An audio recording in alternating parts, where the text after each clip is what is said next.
25-26 या वित्तीय वर्षामध्ये GDP किती वाढला याचे कुठले कुठले एस्टिमेट येतात तुम्हाला सांग. पहिल्यांदा जानेवारी 26 मध्ये एक एस्टिमेट येईल, त्याला फर्स्ट ॲडव्हान्स एस्टिमेट म्हणतात. म्हणजे तो क्विक अंदाज असतो की 25-26 मध्ये काय झालं, याला फर्स्ट ॲडव्हान्स एस्टिमेट्स म्हणतात. 25-26 मध्ये काय झालं अगदी क्विक रफ एस्टिमेट असतो तो, जी काय आकडेवारी आहे.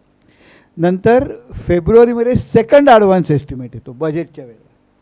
म्हणजे जानेवारीमध्ये पहिला ॲडव्हान्स एस्टिमेट येईल, फर्स्ट ॲडव्हान्स एस्टिमेट नाही, पहिला जानेवारीमध्ये फर्स्ट ॲडव्हान्स बजेटच्या आधी आहे, आला तो एक पॉईंट. दुसरा बजेटच्या अराउंड दॅट टाईम येईल सेकंड ॲडव्हान्स एस्टिमेट. मग मेमध्ये म्हणजे फायनान्शियल वर्ष संपल्यानंतर प्रॉव्हिजनल एस्टिमेट येईल. तो म्हणतो की गेल्या वर्षाची आकडेवारी कशी होती वगैरे बघून तो येईल. नंतर पुढच्या फेब्रुवारीमध्ये म्हणजे फेब्रुवारी 27 मध्ये 25-26च्या ग्रोथचा फर्स्ट रिवाइज्ड एस्टिमेट येईल. 25-26च्या म्हणजे आकडेवारी जशी रिकन्साईल होईल येत जाईल.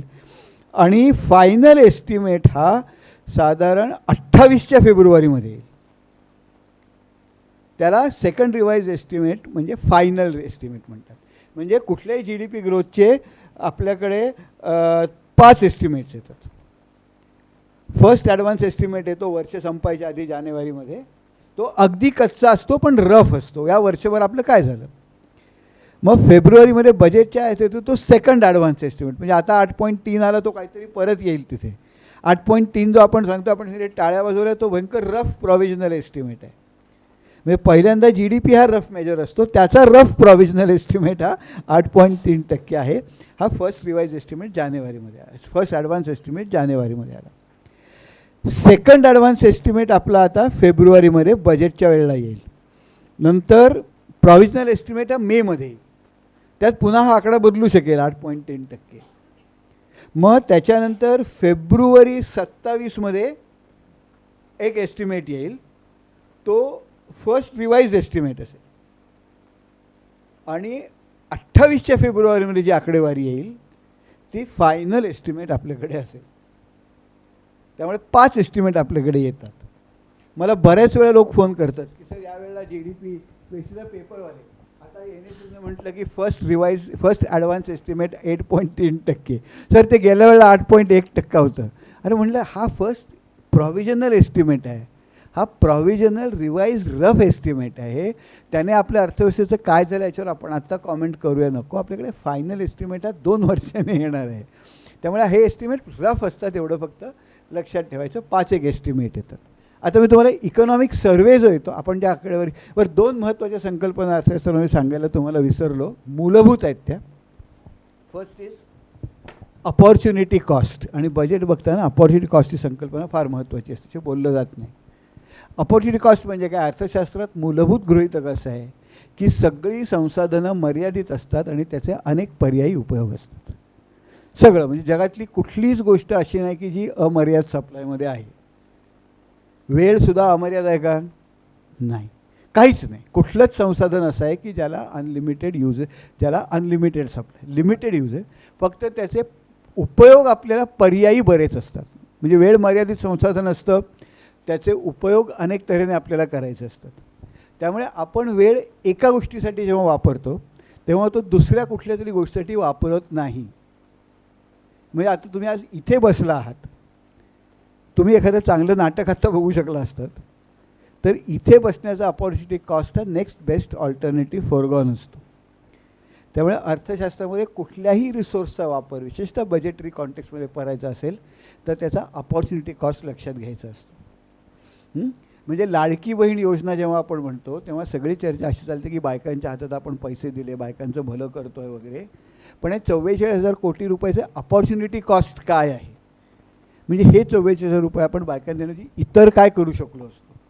उदाहरणार्थ मी सारखा म्हणतो की भारतातल्या सगळ्या ज्या IIMs आहेत, सगळ्या IITs आहेत, सगळ्या सेंट्रल युनिव्हर्सिटीज आहेत, सगळ्या NITs आहेत, सगळ्यांचे एकत्रित बजेटसुद्धा 44,000 रुपयाच्या कोटीपेक्षा कमी आहे.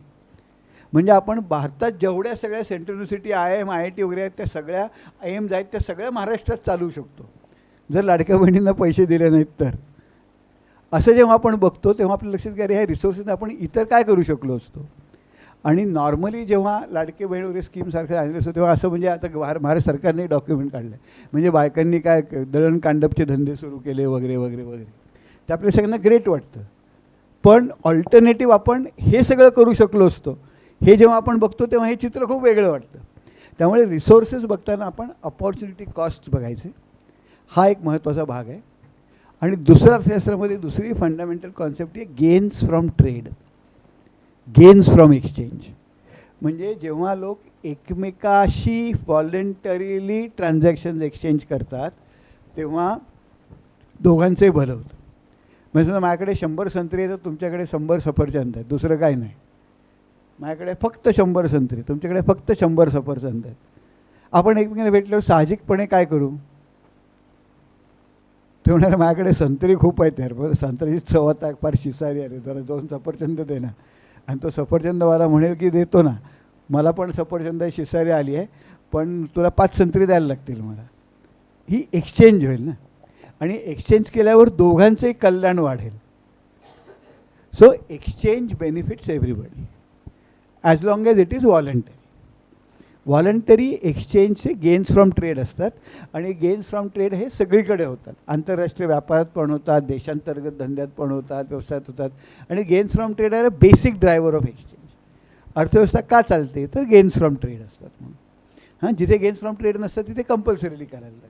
ठीक आहे, हे 2 मुद्दे आपण पुढे बोलणार आहोत. आता आपण काय बघणार, आपण ज्या गोष्टींविषयी बोललो ते थोडक्यात कुठे बघायचं, तुम्हाला डेटा बघायचा असेल तर कुठे बघायचा. आपलं सगळं GDP बोललो, कन्झम्पशन एक्सपेंडिचर बोललो, हे ते ना. तर इकॉनॉमिक सर्वे आपल्या गव्हर्मेंट तुमच्याकडे मोबाईल असतील, त्याकडे नेटवर्क असेल तर I will show you where you can get this. Mobile उघडा आणि त्याच्यामध्ये बजेट गव्हर्मेंट ऑफ इंडिया असं गुगलमध्ये सर्च करा. Budget government of India budget असं गुगलमध्ये सर्च केल्यावर एक वेबसाईट तुम्हाला गव्हर्मेंटच्या नावाची दिसेल. काय दिसते? हां, त्याच्यावर काय आलं वर, काय ते लिंक काय आहे?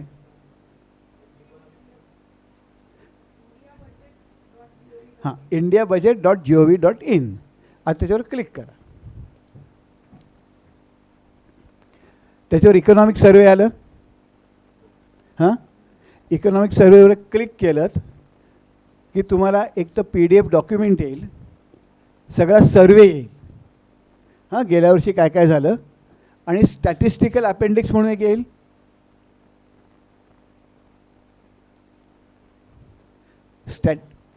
आहे स्टॅटिस्टिकल अपेंडिक्स दिसतोय?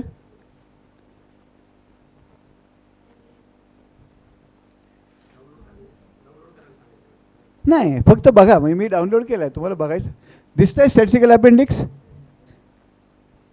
त्या स्टॅटिस्टिकल अपेंडिक्समध्ये सगळी बजेट आहे, सगळा डेटा आहे जो आपण बोलतो आहे, macro economic data, growth rates वगैरे सगळे. हां, तर आपण थोडं GDPचे कंपोजिशन, सेक्टर्स वगैरे सगळं समजून घेऊ, आणि मग थोडंसं आपण काय अर्थशास्त्राच्या डेव्हलपमेंटविषयी वगैरे बोलू, आणि मग आपण आपलं बजेट कसं बघायचं. आलं, सगळ्यांना दिसलं? बजेट डेटा कुठे बघायचा? बरं, परत गेलात आणि बजेटवर बघितलात की बजेट ॲट अ ग्लान्स म्हणून आहे. हां, आणि मग रिसीट्स आहे आणि एक्सपेंडिचर आहे. हां, ती ढोबळ मानाने, आणि मग एक्सपेंडिचर बजेट म्हणून असेल. हां, त्या एक्सपेंडिचर बजेटमध्ये कुठल्या खात्याचे किती पैसे आहेत ते, आणि त्याच्या खाली एक आहे एक्सपेंडिचर बजेट इन डिटेल म्हणून असेल, डिटेल्स ऑफ एक्सपेंडिचर बजेट. ते अगदी डिटेल आहे, म्हणजे कृषी खात्याखाली कुठली स्कीम काय, कुठली स्कीम काय वगैरे वगैरे.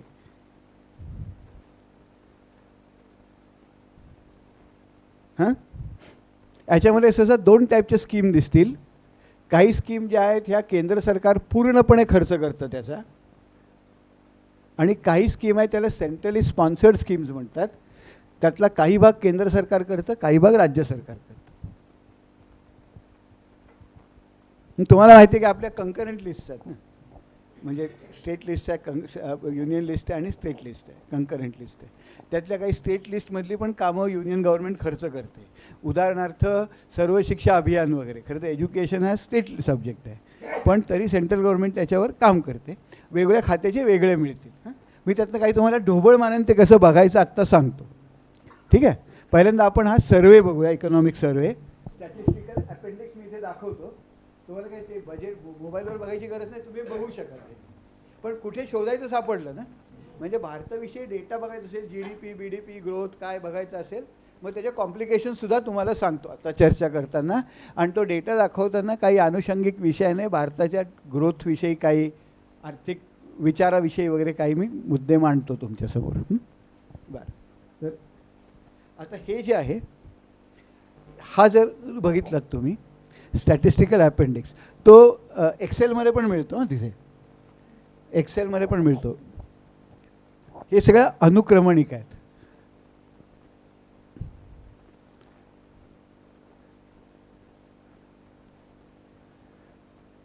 आता पहिलं टेबल आहे gross national income and net national income.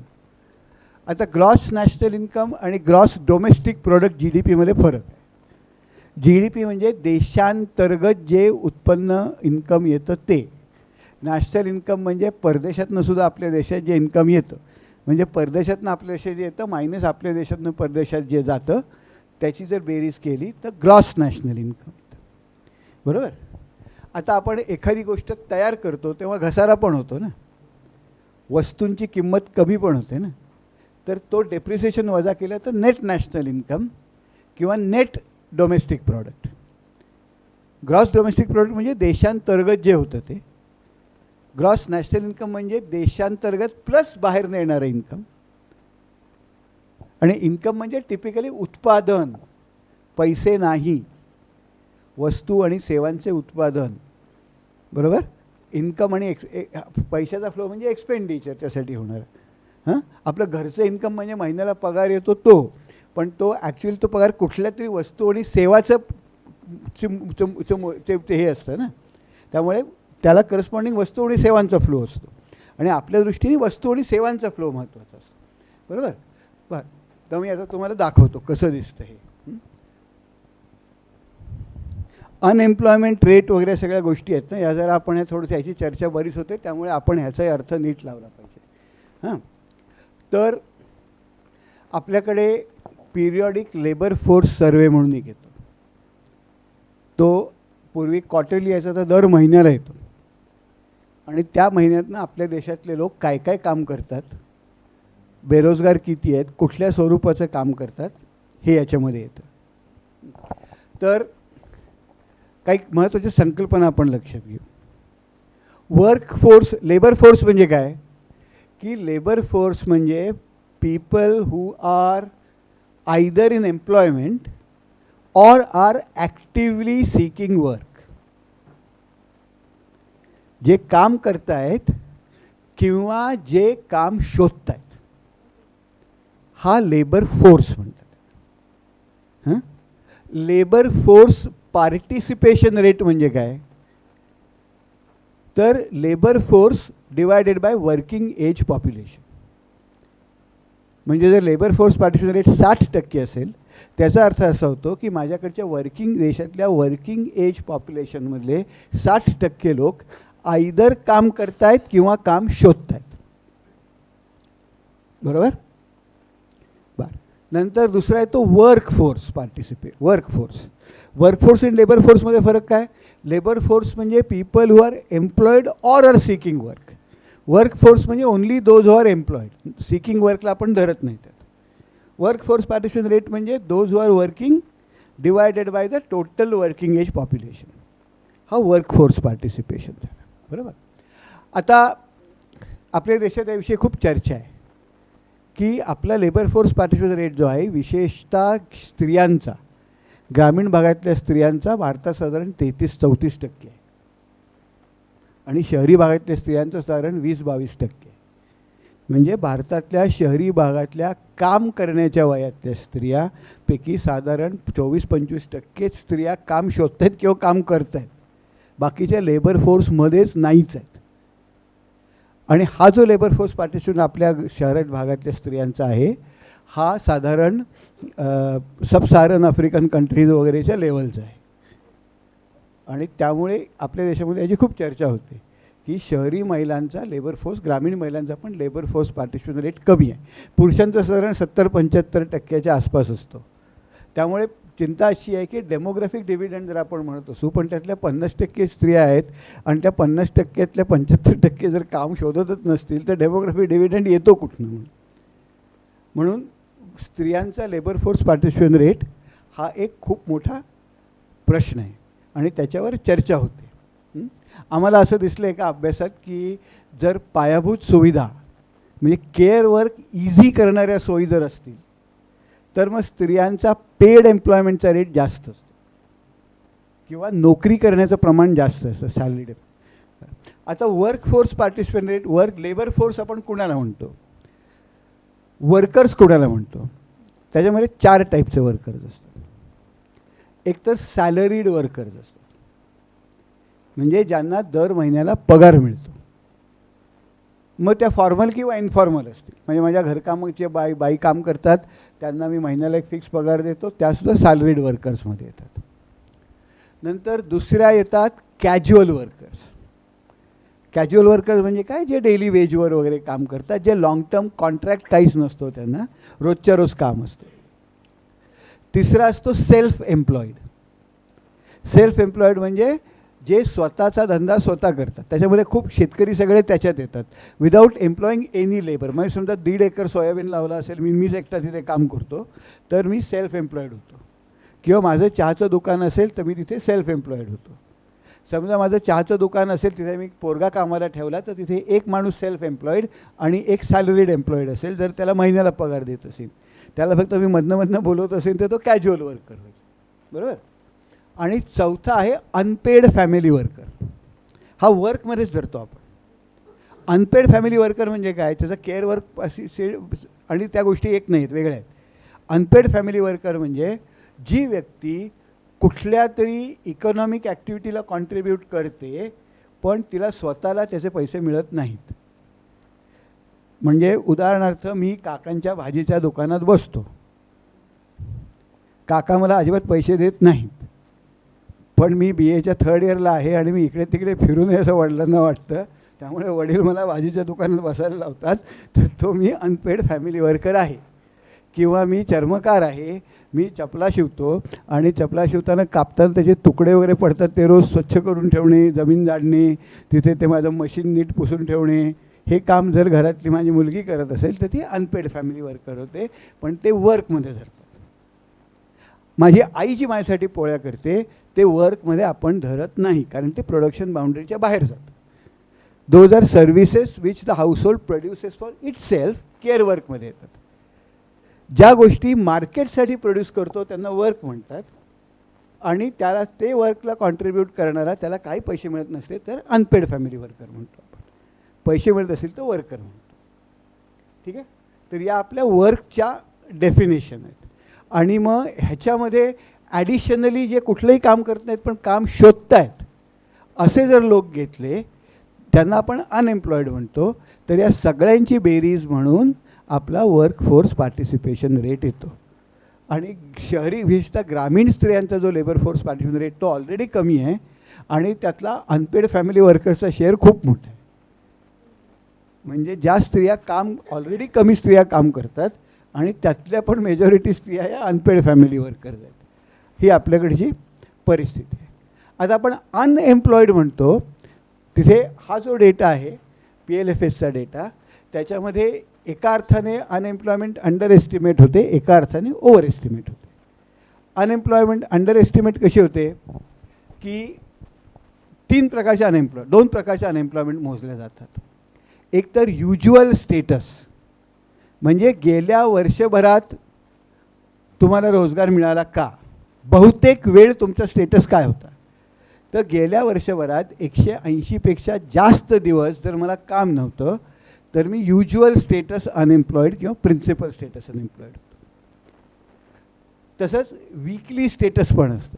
Weekly status म्हणजे काय की गेल्या आठवड्याभरात मला काम मिळालं नसेल तर मी वीकली स्टेटस असतो.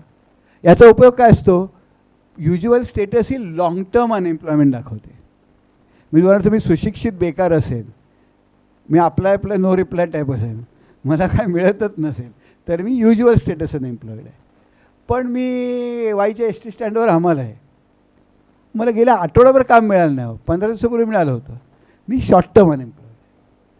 त्याला मला weekly status, current weekly status unemployed म्हणतात. पण मला काम मिळालं नाही असं मी जेव्हा विचारतो, हा प्रश्न असतो, तेव्हा त्याचा अर्थ काय होतो, तर गेल्या आठवड्याभरात मला एका दिवशी, म्हणजे कुठल्याही एका दिवशी किमान एकही तास काम मिळालं नसेल तर मी अनएम्प्लॉईड असतो. मला बुधवारी फक्त 2 तास काम मिळालं गेल्या आठवड्याभरात तर मी एम्प्लॉईड येतो.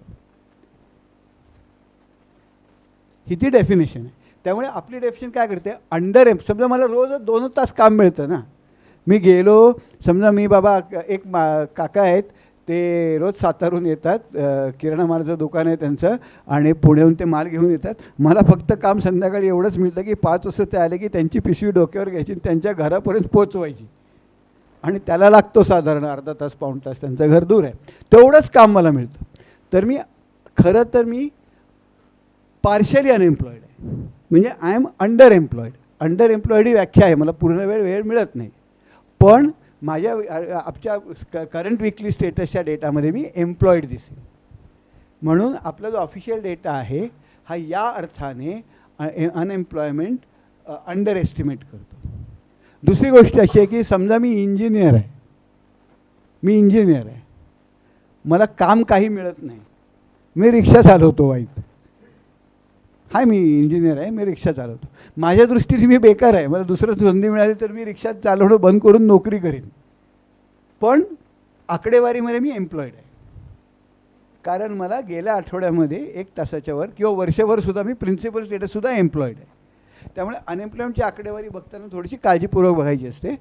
दुसरा भाग असा होतो की ती अंडर एस्टिमेटसुद्धा करते, कारण आपल्याकडे खूपसा लेबर फोर्स असा आहे जो गावातनं निघतो, दुसरीकडे जातो, बिगारी म्हणून जातो, दुसऱ्या राज्यांमध्ये जातो, 6 महिन्याने परत आपल्या गावी येतो, शेतीच्या वेळेला परत आपल्या गावी तो जिथे जातो तिथे एम्प्लॉईड असतो. पण आपला सर्वे जो आहे ह्याचा PLFSचा, तो त्या घरामध्ये कायमस्वरूपी 6 महिन्यापेक्षा जास्त वेळ राहणाऱ्या लोकांचाच सर्वे करतो.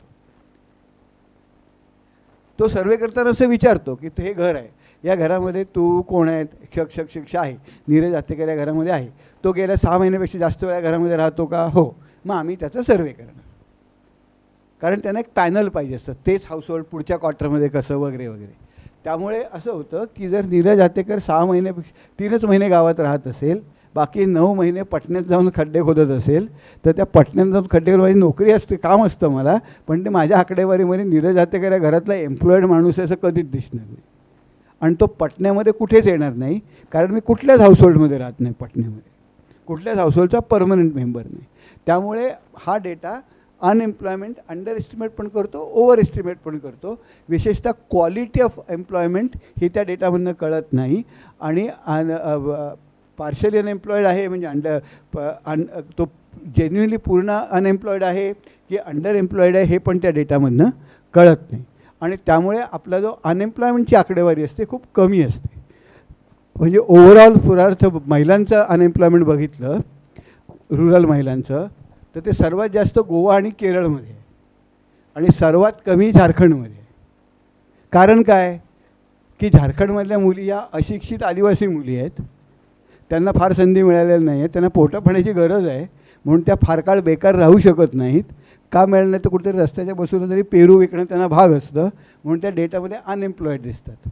केरळमधली किंवा गोव्यामधली मुलगी आहे ही बहुतांशी सुशिक्षित घरातली असेल, घरचं चांगलं असेल, ती काय BBA वगैरे झाली असेल, आणि ती चांगली नोकरी मिळेपर्यंत वाट बघत असेल, मला हे मिळतं आहे का काम, हे नको ते नको, त्यामुळे तिची अनएम्प्लॉईड राहण्याची क्षमता जास्त आहे. भारतामध्ये अनएम्प्लॉईड राहण्याची क्षमता खूप लोकांची खूप कमी असते या डेफिनेशनप्रमाणे. त्यामुळे भारतातली अनएम्प्लॉयमेंटची आकडेवारी नेहमीच कमी दिसते. पण त्या सगळ्यात जास्त अनएम्प्लॉयमेंट कुठे असते, सगळ्यात जास्त अनएम्प्लॉयमेंट ही साधारण 25 ते 30 या गटामध्ये, सुशिक्षित लोकांच्या गटामध्ये असते, आणि ती साधारण 35 ते 40% असते. नंतर एक मोठा गट डेटामध्ये असा दिसतो की ज्याला विचारलं तू काय करतोस, तू शाळेत जातोस का, नाही, तू काय दुसरा ट्रेनिंग प्रोग्राम करतोस का, नाही, तू नोकरी करतोयस का? नाही. तू नोकरी शोधतोयस का? नाही. यांना म्हणतात की not in employment and training, not in employment, training or search. हे काहीच करत नाहीत. याला डिस्करेज्ड वर्कर म्हणतात. आणि ह्यांचं एक प्रमाण आपल्याकडे आता सिग्निफिकंट यायला लागलेलं आहे. म्हणजे गावोगावी कुठे गेला तसे व्हॉट्सअप वगैरे घेऊन बसलेले तरुण असतात बघा, असं टिकाव झाडीबडी लावलेले मोटरबाईकवर, असं व्हॉट्सअप बघत बसलेले असतात. काही करत नसतात, असे बघत बसलेले असतात. मग जरा मधनंच काहीतरी एक जण जातो, काय बोलत नाही, कुठेतरी जातो, जाऊन परत येतो. ते काय त्याला नेटवर्क येत नसतं किंवा पेट्रोल, परत तेच. हे तुम्ही सगळीकडे बघितले असतील. हे not in employment, education or training, हे जे सगळे प्राणी आहेत, हे सगळे एक भाग आहे आपल्याकडे. आणि आपल्या राजकारणाशी याची जोडलेलं असं माझं, मी दुसरीकडे ते लिहितो आहे त्याच्यावर की याची मानसिकता आणि काय होतं आहे वगैरे. पण तो एक मोठा भाग आहे. बरं, तर हा आपला डेटा झाला आहे. वर्क पॉप्युलेशन रेट्स वगैरे, अनएम्प्लॉयमेंट रेट, हां, तर ते वेगळ्या राज्यांसाठी किती आहे हे सगळं जे तिथे आकडेवारी मिळते. इन्फंट मोर्टॅलिटी किती आहे, मॅटर्नल मोर्टॅलिटी किती आहे वगैरे, हे सगळं आकडेवारी आपल्याला इथे सगळी मिळते. 5 वर्षाच्या खालची वेस्टेड मुलं किती आहेत, हे सगळं इकॉनॉमिक सर्व्हेमध्ये असतं. आता आपण थोडी आकडेवारी बघूया. कशी खाली, आता ही जी आकडेवारी आहे ही आपल्याला 1951 पासून, gross national income rupees crores, current price आणि कॉन्स्टंट प्राईस, हे दोन्ही दिलं आहे ना. आणि 2011-12ची सिरीज म्हणजे काय की करंट प्राईस ही करंट प्राईस आहे, हां, आणि कॉन्स्टंट प्राईस ही 11-12ची सिरीज, 11-12ची किंमत गृहीत धरून आहे. बेसिर 11-12. त्यामुळे तुम्हाला असं दिसतं की 50-51ची जी करंट प्राईस आहे ही कॉन्स्टंट प्राईसपेक्षा खूप कमी आहे. करंट प्राईसचा जो GDP 50-51चा आहे, नेट नॅशनल प्रॉडक्ट जो आहे तो 10,181 कोटी रुपये आहे. पण कारण तेव्हा किमतीची पातळी कमी होती ना. 11-12च्या किमतीमध्ये आपण गेलो तर तो साधारण 4,95,274 रुपये आहे, कारण किमतीची पातळी जास्त आहे. आणि आपण जर असं करत गेलो, आता इथंच आपल्याला उजवीकडे काय दिसतं, per capita net national product, दरडोई रुपयांमधलं आपलं राष्ट्रीय उत्पन्न, GDP नव्हे, नॅशनल इन्कम, म्हणजे देशांतर्गत अधिक देशाबाहेरचं. तर आपलं करंट प्राईसमध्ये किती होतं, 265 रुपये 50-51 साली. पण 11-12च्या किमतीमध्ये बघितलं तर 12,493 रुपये होतं. म्हणजे 11-12च्या तुलनेत 11-12ची किंमत धरली तरी 50-51 साली आपण खूपच गरीब होतो. म्हणजे कल्पना करा की आपण 2010-11मध्ये आहोत आणि आपलं दरोडे उत्पन्न 12,000 रुपये आहे वर्षाचं. काय केलं असतं तुम्ही? भारत जेव्हा स्वतंत्र झाला तेव्हा भारताची काही 2-3 ठळक वैशिष्ट्य होती. एकतर जवळजवळ 80% लोक जेन्युइनली खूप गरीब होते, म्हणजे जेन्युइनली 2 वेळची भ्रांत होती जगण्याची. आपला लिटरसी रेट हा 18% होता, म्हणजे जवळजवळ 82% लोकांना लिहिणे वाचणे याचा काही संबंध नव्हता. आपली लाईफ एक्सपेक्टन्सी 30 वर्ष होती, म्हणजे आपलं सरासरी. आणि लाईफ एक्सपेक्टन्सी 30 वर्ष का होती, कारण 30 वर्षाचे लोक मरत असं नव्हे, इन्फंट मोर्टॅलिटी खूप जास्त होती, म्हणजे लहान मुलं खूप मरत असत. म्हणजे साधारण पहिले 5 वर्ष होण्याच्या आत 20% मुलं मरत असत, 5 वर्षाचे व्हायच्या आत. आणि त्यामुळे लोकांना मुलंही खूप जास्त होत असत, कारण ती 20% मुलं मरायचीच त्यातली. हां, त्यामुळे फर्टिलिटी रेट्स पण खूप हाय होते. आता 51 साली म्हणजे 2-3 गोष्टी आहेत. 51 सालापासनं आपण खूप गरीब होतो.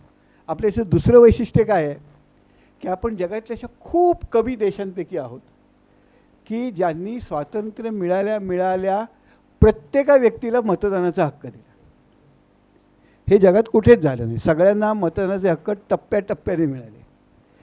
म्हणजे सगळ्या युरोपियन राष्ट्रांमध्ये आधी गोऱ्यांना, प्रॉपर्टी होल्डरना मिळाले, मग इतर गोऱ्यांना मिळाले, मग महिलांना मिळाले, मग कृष्णवर्णीयांना मिळाले, इतर लोकांना मिळाले. आपला देश असा एकमेव देश आहे की ज्यांनी स्वातंत्र्य मिळाल्या प्रत्येकाला मतदानाचा हक्क दिला. आणि खूप इंटरेस्टिंग पुस्तक आहे, मी त्याचं नाव विसरलं, ते पहिल्या मतदार यादी कशी बनली याचं पुस्तक आहे. म्हणजे या देशामध्ये लोकांच्या याद्या पण नव्हत्या, लोकांना वय पण माहीत नसायचं, पत्ते माहीत नसायचे, काहीच नव्हतं. तेव्हा निवडणूक आयोगाने काय मेहनत करून प्रत्येकाची एक मतदार यादी तयार केली. याचं एक पुस्तक आहे, त्याच्यावर मला वाटतं कोणीतरी साधनामध्ये वगैरे विस्तृत लेख लिहिला पाहिजे, कारण तो लोकशाहीचा पाया होता ना. नाही नाही त्यांचं नाव विसरलं, माझ्याकडे आहे ते पुस्तक, मला ते डोळ्यावर दिसतं आहे, पण ते नाव मी आज मला हल्ली असं झालं की मी पुस्तकाच्या डोळ्याने कसं दिसतं लक्षात ठेवतो, किंवा लेखकाचं नाव किंवा पुस्तकाचं नाव, तिन्ही गोष्टी लक्षात ठेवत नाही. कारण तर ते खूप महत्त्वाचं आहे आणि त्यात खूप इंटरेस्टिंग चर्चा. जर तो तृतीयपंथीयांना मतदाराचा हक्क द्यायचा की नाही याच्यावर वाद होते, पण शासनाने स्पष्ट निर्णय घेतला की नाही, प्रत्येक नागरिकाला मतदानाचा समान हक्क आहे. कारण तेव्हा आपण काय केलं, म्हणजे आपण मतदानाला समान हक्क दिला म्हणजे काय केलं की प्रत्येकाला इक्वल स्टेक होल्डर केला तर देशाच्या विकासामध्ये. आणि म्हणून खूप लोकांचं म्हणणं आहे की आपली प्रिकॉशियस डेमोक्रेसी आहे. म्हणजे इतर देशांमध्ये एक आर्थिक सुबत्तेचा स्तर आल्यानंतर सर्वांना आर्थिक निर्णयात सहभागी करून घेण्यात आलं. भारताने हीच सुरुवातच डायरेक्ट सगळ्यांना सहभागी करून घेण्यात आली. आणि खूप कमी देश आहेत जगामध्ये आपल्या आकाराचे आणि कॉम्प्लेक्सिटीचे ज्यांनी हे यशस्वी केलं. आता यशस्वी केलं की नाही आपल्याला सबस्टँटिव्हली यशस्वी केलं माहीत नाही, पण ते होते. दरवर्षी निवडणुका होतात, माणसं सरकारं बदलतात, प्रत्येकाला मतदानाचा हक्क, पैसे घेऊन का विना करतात लोक वगैरे, आहे ती प्रोसेस. बरोबर. हा दुसरा महत्त्वाचा भाग. म्हणजे आपण खूप गरीब, सगळ्यांना आपण केलं. तिसरा महत्त्वाचा भाग की आपल्याला 51 साली, म्हणजे आतापर्यंत आपल्याला सगळं सांगितलं जातं की हिंदू रेट ऑफ ग्रोथ आणि आपण 50 काळी खूप गरीब होतो वगैरे. पण मी एक माझ्या काही विद्यार्थ्यांनी एक पेपर लिहिला होतो, बराच गाजतो तो, EPWमध्ये आलो 2005 साली. काय आहे, स्टॅटिस्टिकली असे टेक्निक आहेत की एखादा ग्रोथ रेट देशाचा असेल आणि तुमच्याकडे काही ठराविक वर्षाचा डेटा असेल तर तो ग्रोथ रेट कधी परमनंटली वर गेला हे आपण न ठरवता डेटाकडनं शोधून काढायच्या पद्धती आहेत. तर तेव्हा भारताचं साधारण 1951 पासून आकडेवारी असते, 2000 पर्यंत चर्चा खूप लोकांनी केली होती आणि ते टेक्निक लावून भारताचा ग्रोथ रेट नक्की कधी वाढला याच्यावर वाद होते. तेव्हा बरेच लोक म्हणतो की 91 साली, कोण म्हणतो की 96 साली वगैरे. तेव्हा एक शिवसुब्रमण्यम म्हणून IMF मधले ऑफिसर रिटायर झाले आणि त्यांनी खूप मेहनत करून भारताचा GDPचा डेटा, नॅशनल इन्कमचा डेटा 1901 ते 2000 असा एक दरवर्षीचा कम्प्यूट करून एक सिरीज बनवली. खूप मेहनतीचं काम आहे. सगळं मध्ये सगळं देश विभागला वगैरे सगळं ॲडजस्ट करून व्यवस्थित बनवली. ते आम्ही म्हटलं की आपण त्या आकडेवारीला ही टेक्निक लावून बघूया. म्हणून आम्ही 1901 ते 2000 या काळातला सगळ्यात मोठा जंप कुठला ग्रोथ रेटचा हे बघितलं. आणि कुठलं वर्ष आलं माहिती आहे का, 1951. आपण -0.1 वरनं 3.5 वर गेलो. ही खूप मोठी जंप होती, कारण त्यावेळेला सरकारपुढे 3-4 आव्हानं होती. एक तर राष्ट्रनिर्मितीचा होता, दुसरा शासन व्यवस्था तयार करण्याचा होता. शासन व्यवस्थाच नव्हती ना, जे होते ते ब्रिटिश शासक होते. तिसरा अर्थव्यवस्था तयार करण्याचा होता, कारण अर्थव्यवस्था अशी नव्हती. सगळं देशच, अर्धा पाकिस्तान निघून गेला होता, देशामध्ये उद्योगधंदे काही नव्हते, मोठ्या प्रमाणात महायुद्धाचा परिणाम झाला होता, 42चा मोठा दुष्काळ येऊन गेला होता, रेशनिंग होतं, सगळं मोठ्या संस्था काही नव्हत्या, सगळा देश तुटलेला होता. आणि चौथा, देश समाज बदलायचा प्रश्न होता इथले, कारण आपला समाज हा परंपरेने धर्मा जाती या सगळ्यावर विभागलेला समाज होता. त्यामुळे हे 4 ट्रेट आहे. आणि म्हणून हे सगळं करण्यासाठी शासन व्यवस्थेला केंद्रस्थानी असणं खूप गरजेचं होतं. हे शासनच करू शकते ना, या मोठ्या स्केलवरची जी कामं आहेत ही शासनच करू शकतं. अगदी भारतातल्या भांडवलदारांनी पण बॉम्बे प्लॅनमध्ये असंच म्हटलं होतं की आम्ही आहोत, पण शासनाने आम्हाला सपोर्ट केल्याशिवाय आम्ही पुढे जाऊ शकणार नाही. तर त्यावेळेचं जे शासन होतं त्या डोक्यात 2-3 आयडिया होत्या, 2-3 भाग होते. एक तर आता पुढे जाताना कुठलं धोरण अंमलात आणायचं. आपण आंतरराष्ट्रीय, आपल्याकडे उदाहरणार्थ कामगार स्वस्त आहेत, तर आपण मोठ्या प्रमाणात स्वस्त वस्तू विकवायच्या आणि आंतरराष्ट्रीय बाजारात विकायच्या का, मोठ्या प्रमाणात निर्यात करायची का निरनिराळ्या गोष्टींची. हां, तर भारतात औद्योगिकरण खूप कमी होतं. आपली निर्यात जी प्रामुख्याने होती ती ॲग्रिकल्चरल वस्तूंची होती, कापूस, कृषी माल, चहा असं आपण विकत असू. आपण आयात काय करत असू, आपण या गोष्टी निर्यात करायचो आणि आयात काय करायचो, यंत्रसामुग्री वगैरे आयात करायचो. त्यावेळेला सिंगर प्रेबिश वगैरे जे अर्थतज्ञ होते ते अर्थतज्ञ म्हणाले की असं आहे की तुम्ही ज्या बाहेरच्या वस्तू विकताना जगाची मागणी वाढली तरी तुमच्या वस्तूंची मागणी वाढणार नाही आहे. मग जग किती घेणार चहा, कापूस, कापसावरनं ते नायलॉनवर जातील. त्यामुळे तुमची हळूहळू मागणी तुमच्या वस्तूंची कमी होणार. याच्या उलट तुम्ही ज्या वस्तू आयात करतात, यंत्रसामुग्री वगैरे, त्याची मागणी तुमच्या उत्पन्नाबरोबर वाढत जाणार. म्हणजे तुम्ही जसे वाढत जाल तसे बाहेर नेणाऱ्या गोष्टींची तुमची मागणी वाढेल आणि तुम्ही ज्या गोष्टी बाहेर विकताय त्यांची मागणी कमी होईल. मग असं असताना काय करायचं? त्यापेक्षा तुम्ही असं करा, त्या गोष्टी देशातच बनवा, बाहेरच्या भानगडीत पडू नका.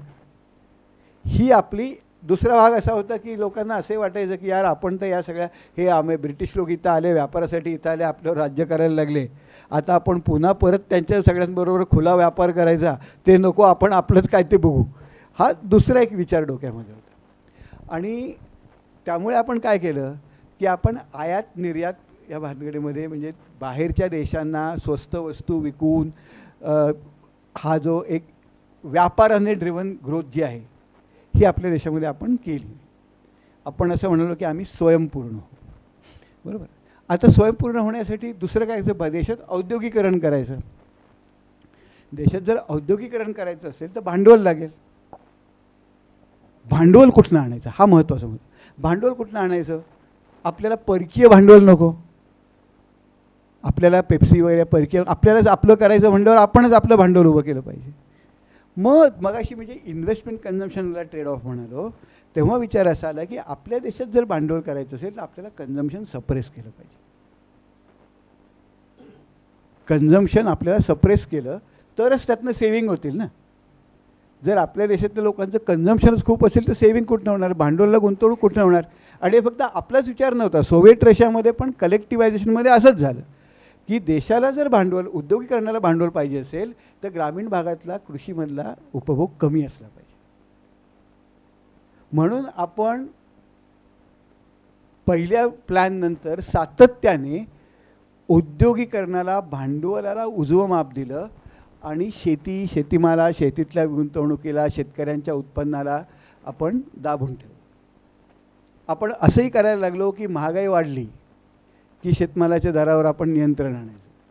कारण ते नाही झालं तर शहरी कामगारांना अन्नधान्य जर महाग मिळालं तर शहरी उद्योगीकरणाला खीळ बसेल, कारण इथल्या कामगारांचे पगार वाढतील. त्यामुळे शेतीमालावर नियंत्रण, शेतीमालाच्या किमतींवर नियंत्रण, इसेन्शियल कमॉडिटीज ॲक्ट वगैरे तेव्हा आले. रशियामध्ये हे झालं, चीनमध्ये हे झालं की सरप्लस जर आणायचा असेल औद्योगिकरणासाठी तो सरप्लस निर्माण कुठनं होणार? तो शेतीतनं ट्रान्सफर करायचा. आणि म्हणून शेतीकडे दुर्लक्ष. आणि साधारण आपल्याकडे 60-70% लोक शेतीमध्येच काम करत होते. त्यामुळे आपलं शेतीकडे दुर्लक्ष झालं. आणि आपण म्हणालो की आमच्या देशामध्ये औद्योगिकरण कोण करणार?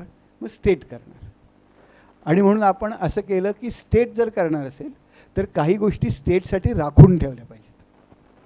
काही उद्योग फक्त स्टेट करणार. नंतर काही उद्योग असे आहेत की जे स्टेट आणि प्रायव्हेट सेक्टर करणार, पण प्रायव्हेट सेक्टर परवानगी घ्यायला लागेल. आणि मग काही उद्योग असे असतील की जे खाजगी उद्योगच करू शकतात. आणि सातत्याने स्टेटचे शेअर वाढत गेले, लिस्ट मोठी होत गेली, खाजगीची कमी होत गेली.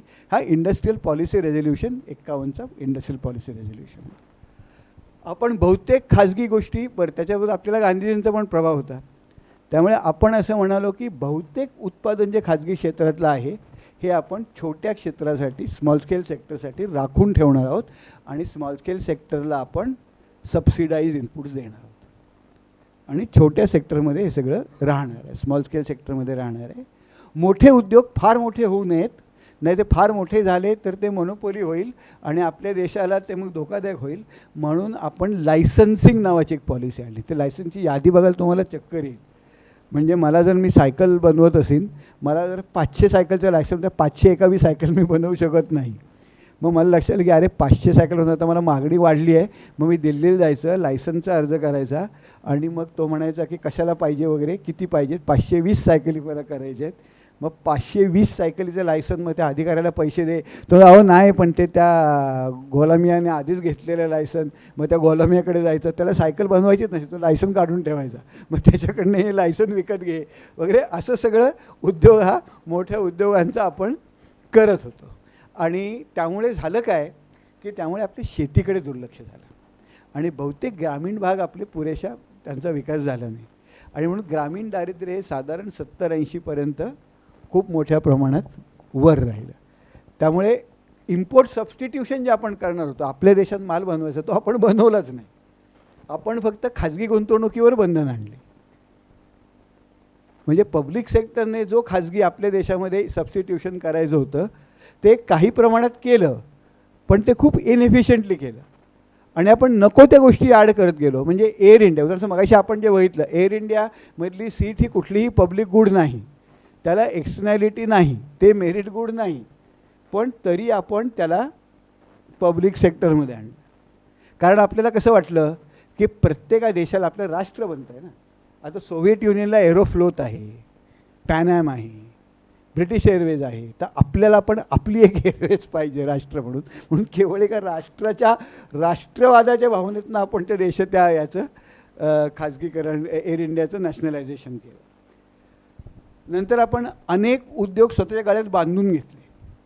म्हणजे कॉटन टेक्स्टाईल फॉर एक्झाम्पल, आपण स्मॉल स्केल इंडस्ट्रीजना भरपूर सबसिडी दिल्या, त्यामुळे स्मॉल स्केलमधले जे पॉवरलूम होते ते स्वस्त झाले, त्यांना जमिनी स्वस्त, वीज स्वस्त. मग मोठ्या ज्या मिल होत्या त्यांना त्यांची कॉम्पिटिशन व्हायला लागली, त्यांना परवडेल आणि त्यात शहरीकरणाने जमिनीचे भाव वाढल्यावर मिल मालकांना तो इंटरेस्ट पण नाही ते सुधारण्यामध्ये.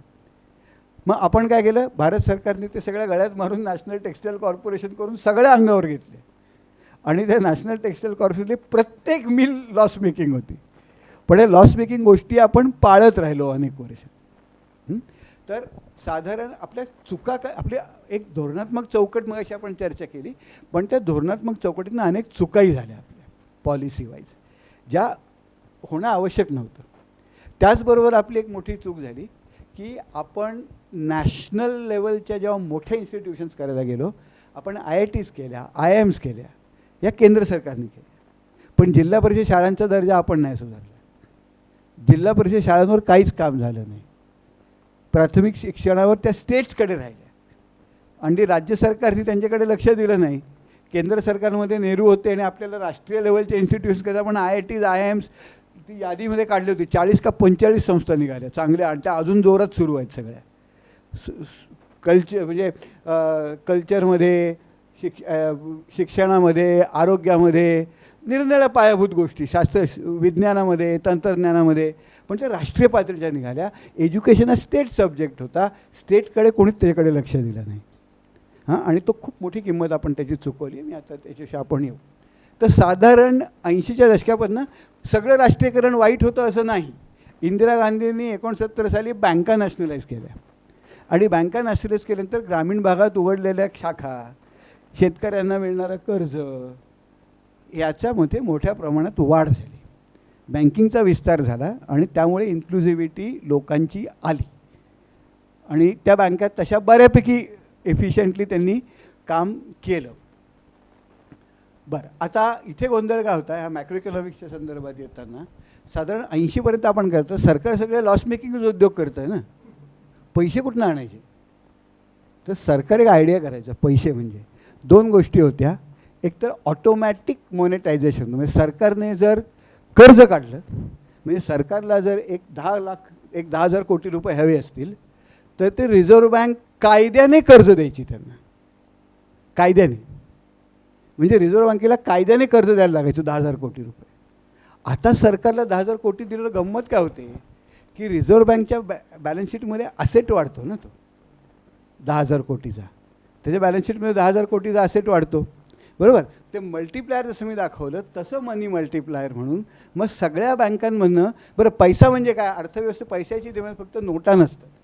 हां, नोटा नसतात, तर पैसा म्हणजे नोट्स, एनी लिक्विडिटी इज पैसा. नोट्स, बँकातले current demand deposits, current deposits हे सगळे मनीमध्ये येतात. त्यामुळे बँकांमध्ये जर लोकांच्या नावावर खात्यांमध्ये असेट्स निर्माण झाले तर तो सुद्धा पैसाच असतो, कारण ती लिक्विडिटी असते, त्याचा बाजारात वापर केला जातो. आपण मॉनिटरी ॲग्रिगेट्समध्ये बघूया, बाजारात वापर केला जातो. तर सरकार जसं कर्ज काढायचं, रिझर्व्ह बँकेच्या बँकिंग सिस्टमच्या बॅलन्स शीट वाढल्या की त्याच्या लिक्विडिटीमध्ये रूपांतर व्हायचं आणि माझ्याकडे जर 10,000 रुपये आले, फ्रॅक्शनल बँकिंगमध्ये मी 10% ठेवतो, उरलेले तुला देतो, तू 10% ठेवतोस, उरलेले तिसऱ्याला देतो. म्हणजे त्या कन्झम्पशन एक्सपेंडिचर जो मल्टिप्लायर आहे तसंच मनी मल्टिप्लायर होतो. त्यामुळे मोठ्या प्रमाणात अर्थव्यवस्थेमध्ये पैसा येत होता, एक्सपेंडिचर वाढत होतं, पण आउटपुट वाढत नव्हतं, उत्पन्न काय होत नव्हतं. त्यामुळे तुम्हाला आठवत असेल की महागाई 70च्या दशकामध्ये खूप होती. आपण 10%, 20% वगैरे, मी लहान होतो, मी साखर वगैरे आणायला जायचो बाजारात, मला माहिती आहे साखरेचे भाव वगैरे. आणि त्याच वेळेला अमेरिकन म्हणजे जे ओपेकने जे ऑइल क्रायसिस आणलं आणि तेलाच्या पण किमती भडकल्या. आणि म्हणजे 77 इमर्जन्सीच्या आधी JPचं जे आंदोलन सुरू झालं ते बेसिकली महागाईच्या बेसिसवर सुरू झालं, कारण या सगळ्या अर्थव्यवस्थेत तो परिपाक होता. दुसरं काय करायचं सरकार, बँकांना सरकारी रोखे खरेदी करायला लागतात, ज्याला स्टॅच्युटरी लिक्विडिटी रेशो म्हणतात. म्हणजे काय की सरकार, तुझ्याकडे जर 10,000 कोटी बँकेत डिपॉझिट्स असतील, त्यातले 10% म्हणजे 1,000 कोटी रुपये तुला सरकारी रोखे विकत घेऊन, म्हणजे सरकारला कर्ज देऊन करायला लागत असतं. सरकारला कर्ज, सरकारी रोखे, सरकारी बॉन्ड्स विकत घ्यायचे, म्हणजे सरकारला ते 1,000 कोटी रुपये द्यायचे, असा नियम होता. सरकारला पैसे लागले, सरकार काय करायचं, तो स्टॅच्युटरी लिक्विडिटी रेशो वाढवायचं. आता तुम्ही 10,000 कोटी आहेत ना, त्यातले पूर्वी 1,000 कोटी ठेवायचं असतं तू या बॉन्ड्समध्ये, आता 2,000 कोटी ठेव असं. त्यामुळे तू करंट स्टॅच्युटरी लिक्विडिटी रेशो वाढत गेला. आणि त्यामुळे त्याचा परिणाम काय झाला की बँकांकडे लोकांना द्यायला पैसे नसायचे, सरकारकडे असायचे. लोकांना द्यायला पैसे नसले की काय होतं, बँकांकडे पैसे नसतील पण लोकांची मागणी असली की काय होतं, व्याजदर वाढतो. त्यामुळे 70च्या 80च्या दशकामध्ये व्याजदर प्रचंड होते. आणि कर्ज जर सामान्य माणसाला पाहिजे असेल तर त्याला त्या बँक कर्मचाऱ्याचे खरंच नाकदुऱ्या काढायला लागायच्या. यातनं कोणी जर हाऊसिंग लोन वगैरे 80मध्ये घेतलं, 80च्या दशकात घेतलं असेल, 70च्या दशकामध्ये 16%, स्कूटरचं जर लोन काढायचं असेल, स्कूटर घ्यायला, माझ्या वडिलांनी मला आठवतं स्कूटर घ्यायला कर्ज काढलं होतं 71-72 साली. आणि ती स्कूटरही त्यांना का मिळाली, कारण माझ्या आजोबांची कमलनयन बजाजांची ओळख होती म्हणून त्यांना ती बजाज स्कूटर मिळाली 2 महिन्याच्या वेट लिस्टने. आणि बँकेतनं कर्ज, मला आठवतं आमच्या घरात खूप आनंद झाला होता, अरे स्कूटरसाठी लोन मिळालं बँकेतनं वगैरे. आता तुला रोज दिवसातनं 10 वेळा तरी फोन येतो, हे लोन चाहिए क्या, वो लोन चाहिए क्या. तर हे मिळत नाही. ही साधारण परिस्थिती 80च्या दशकापर्यंत चालली. 80च्या दशकात एक क्रायसिस झाला. क्रायसिस म्हणजे काय, इमर्जन्सी झाली आणि इंदिरा गांधी परत आल्या. आणि इंदिरा गांधी लक्षात आलं की आपण सगळं गरिबी एक मानली यांची वोट बँक, हे का आपल्याला मतभेद देतील असं नाही, आपण या भांडवलदारांना पण थोडं खुश ठेवलं पाहिजे, कारण सगळे भांडवलदार जनता पक्षात गेले ना त्यांना सपोर्ट करायला. त्यामुळे मग त्या म्हटलं की यांनी आपण थोडंसं सपोर्ट केलं पाहिजे. म्हणून 80च्या दशकानंतर थोडंसं लायसन्सिंग राज वगैरे कमी झालं, लायसन्सेसचं रिक्वायरमेंट कमी करण्यात आलं, थोडी रेड टेप कमी करण्यात आली. इम्पोर्ट एक्सपोर्ट आपण सुधारलं नाही, बाजार खुला केला नाही, पण लायसन्स राज थोडा आपण कमी केलं. तेव्हा काही प्रमाणात भारतामध्ये लायसन्स राज जेव्हा कमी होतं तेव्हा त्या उद्योगावरचा इम्प्लिसिट टॅक्स कमी होतो ना, तुला जे करप्शनला पैसे द्यायला लागतात, धावपळ कमी होतं. त्यामुळे देशातली गुंतवणूक वाढली आणि देशातली गुंतवणूक वाढायला लागली. आणि म्हणून आपल्याला दिसतं की साधारण 80च्या दशकामध्ये साधारण 51 ते 80 याच्यामध्ये आपलं साधारण ग्रोथ रेट 3.5% आसपास राहिला. मग 80च्या दशकातनं तो साधारण 4.5%वर गेला. 4.5 पावणे 6 हे झाल्यामुळे काही लोकांचं असं म्हणणं आहे की त्याच वेळेला भारत सरकारने मोठ्या प्रमाणात बजेट डेफिसिट्स, मोठ्या प्रमाणात सरकारने खर्च करायला सुरुवात केली. म्हणजे त्या काळात जर बजेट डेफिसिट्स म्हणतील, वेलफेअर प्रोग्रामसाठी, लोन मिलाज वगैरे त्यासाठी भरपूर सरकार पैसे खर्च करतं, उत्पन्न कमी नव्हतं. तर काही लोकांचं म्हणणं आहे की तो एक भाग होता की सरकारी खर्च खूप वाढला होता पण तो सस्टेनेबल नव्हता. म्हणजे सरकारने रिझर्व्ह बँकेकडनं पैसे घेऊन, बँकांकडनं पैसे घेऊन, लोकांना न मिळता. बाय द वे, जेव्हा सरकार खूप पैसे खर्च करतं आणि बाजारातनं पैसे उचलतं ते खर्च करण्यासाठी, तेव्हा बाजारातला व्याजदर वाढतो, त्याचा फटका खाजगी गुंतवणूकदारांना बसतो आणि त्यामुळे खाजगी गुंतवणूकदारांचं जे नुकसान होतं त्याला क्राउडिंग आउट इफेक्ट म्हणतात. म्हणजे आपला जो आता ग्रॉस फिस्कल डेफिसिट तुम्ही वाचत असाल की fiscal responsibility and budget management bill म्हणून एक आहे, ते वाजपेयीच्या सरकारमध्ये ते बजेट बिल आलं. त्यात त्यांनी असं म्हटलं की सरकारची तूट, ग्रॉस फिस्कल डेफिसिट, वित्तीय तूट ही एकूण GDPच्या 3.5% वर जाता कामा नये. म्हणजे सरकार किती बॉरो करू शकतं याच्यावर बंधनं घातली. आणि ग्रॉस फिस्कल डेफिसिट म्हणजे सरकारची तूट अधिक सरकारचं बॉरोईंग. म्हणून सरकारच्या बाजारातल्या बॉरोईंगवर मर्यादा घातली. ती मर्यादा का घातली होती की सरकारने जर अमर्याद बॉरोईंग केलं तर मग खाजगी गुंतवणूकदारांना पैसेच उरत नाहीत बाजारात, व्याजदर खूप मोठा होतो. क्राउडिंग आउटसाठी fiscal responsible budget management bill 3.5% fiscal deficit cap केला. आपण तिथे अजूनपर्यंत तो आपण कायदा आहे पण आपण तो पाळतो जसं नाही. म्हणजे महाराष्ट्र सरकार तर नंबर 1 चोर आहे बाबत. हे काय करतात, बजेट करताना काहीच सांगत नाहीत आम्हाला काय खर्च करायचा आहे. त्यामुळे त्यांचं फिस्कल डेफिसिट 2.5% वगैरे असतं आणि मग पुढच्या महिन्यातच 50,000 कोटीचे सप्लिमेंटरी बजेट मागतात. पुढच्या 4 महिन्याने अजून 50,000 कोटीचे सप्लिमेंटरी बजेट मागतात. म्हणजे बजेटमध्ये फिस्कल डेफिसिट 2.5%च असतं पण ॲक्च्युली यांचं डेफिसिट 4.5%वर आलेलं असतं. तर हे जे नंतर सप्लिमेंटरी डिमांड्स करण्याची आमची महाराष्ट्र सरकारची आयडिया आहे ना, ती भारीच आहे एकदम. ठीक आहे. तर मग आपण साधारण 84च्या दशकानंतर 80च्या दशकानंतर नंतर राजीव गांधींच्या काळामध्ये हे लिबरलायझेशन थोडं आणखीन वाढलं आणि आपला ग्रोथ रेट थोडा वाढला. तर हा जो दुसरा मधला काळ आहे म्हणजे पहिल्या काळाला रिप्रेशनचा पिरियड म्हणते. एक नवीन पुस्तक आलं आहे अरविंद सुब्रमण्यम, नुकतंच आलं आहे ऑक्टोबर नोव्हेंबर 25मध्ये आलं. सगळ्यांनी वाचण्यासारखं, खूप मोठं आहे ते, पण कधी वेळ असेल तर मधनं वाचा. सगळं वाचू नका, खोदा पाड निकला चुआ आहे, पण ते पहिला भाग तरी पहिले 3-4 चॅप्टर त्याचे वाचा. अ सिक्स्थ ऑफ ह्युमॅनिटी हे पुस्तकाचं नाव आहे. अ सिक्स्थ ऑफ ह्युमॅनिटी, कारण आपण जगाच्या लोकसंख्येच्या 1/6 आहोत. त्यामुळे sixth of humanity, Arvind Subramanian आणि देवेश कपूर. अरविंद सुब्रमण्यमने आपले माजी चीफ इकॉनॉमिक ॲडवायझर होते आणि देवेश कपूर हे राज्यशास्त्राचे प्राध्यापक आहेत. तर त्यातला पहिला चॅप्टर फार नाही वाचलं तरी चालेल, दुसरा तिसरा वाचा. त्याच्यामध्ये सगळं तिसरा चौथा वगैरे एकूण अर्थव्यवस्था प्रवासाचं त्यामध्ये चांगलं होईल. मग साधारण तसं त्या पहिल्या पिरियडला ते पिरियड ऑफ रिप्रेशन म्हणतात. आम्ही त्याला अर्थशास्त्रात फायनान्शियल रिप्रेशन ही संकल्पना आहे. जेव्हा स्टेट खूप जास्त प्रमाणात फायनान्शियल रिसोर्सेस घेते आणि बँकिंग व्यवस्थेकडे राहत नाहीत, त्याला फायनान्शियल रिप्रेशन. मग राजीव गांधीच्या काळामधनं साधारण 90पर्यंत इम्पोर्ट सबस्टिट्यूशनचा काळ होता. म्हणजे देशातल्या उद्योगांना बाहेरची स्पर्धा नव्हती, बाहेरनं वस्तू देशात येत नव्हत्या, पण देशातला इम्प्लिसिट कर कमी झाल्यामुळे, म्हणजे लायसन्सिंग वगैरे कमी झाल्यामुळे प्रायव्हेट गुंतवणूक वाढली होती आणि देशात काही वस्तूंची निर्मिती सुरू झाली होती. नंतर आलं 90-91 आणि तुम्हाला सगळं माहिती आहे वॉशिंग्टन कन्सेन्सस आला. वॉशिंग्टन कन्सेन्सस म्हणजे जे देश सगळे त्यात, तोच काळ असा होता की सोव्हिएट युनियन पण कोलॅप्स झालं होतं आणि अनेक देश हे कमांड इकॉनॉमीजकडनं मार्केट इकॉनॉमी व्हायचा प्रयत्न करत होते. 89, 90, 91, 92चा हा सगळा काळ होता जेव्हा सगळंच कम्युनिस्ट जग तुटलं होतं आणि त्याचबरोबर लॅटिन अमेरिका काही देशांमध्ये क्रायसिस होते. तर त्यांच्यासाठी वॉशिंग्टन कन्सेन्सस नावाचा एक प्रोग्राम हा अमेरिकेत तयार झाला. त्या वॉशिंग्टन कन्सेन्ससमध्ये बेसिकली अशी आयडिया होती की 3-4 कंपोनंट्स होते त्याच्यामध्ये. एक तर देशांतर्गत मॅक्रो इकॉनॉमिक स्टॅबिलायझेशन म्हणजे बजेट डेफिसिट कमीत कमी करणे. दुसरं देशातल्या उद्योगांना खुली स्पर्धा निर्माण करणे आणि देशांतर्गत नुसती देशाच्या आत नव्हे तर परदेशातनं सुद्धा भारतामध्ये आणि भारतातनं परदेशामध्ये सहज कॅपिटल फ्लोज येतील, भांडवल आणि जाऊ शकेल अशा तऱ्हेचं. आणि भारतात इतर म्हणजे स्पर्धा फक्त देशांतर्गत नव्हे तर आंतरराष्ट्रीय पातळीवरसुद्धा देशात स्पर्धा अधिक होऊ शकेल असं वॉशिंग्टन कन्सेन्ससचा तो हे होता. म्हणजे एकतर मॅक्रो इकॉनॉमिक स्टॅबिलायझेशन, सरकारच्या डेफिसिट्स कमी करणे, फिस्कल डेफिसिट्स कमी करणे, एक्सचेंज रेट फ्री ठेवणे. म्हणजे आपला एक्सचेंज रेट हा साधारण 91पर्यंत रेग्युलेटेड होता. आता मार्केट जसं ठरवतं ना मागणी पुरवठा, तसा आपला एक्सचेंज रेट बदलत नसे. आपला एक्सचेंज रेट हा देशाने ठरवलेला रेट होता आणि तो रेट कसा असतो की तो रेट जर खूप कमी असेल तर आपल्याला आयात स्वस्त पडते आणि आपली निर्यात महाग होते.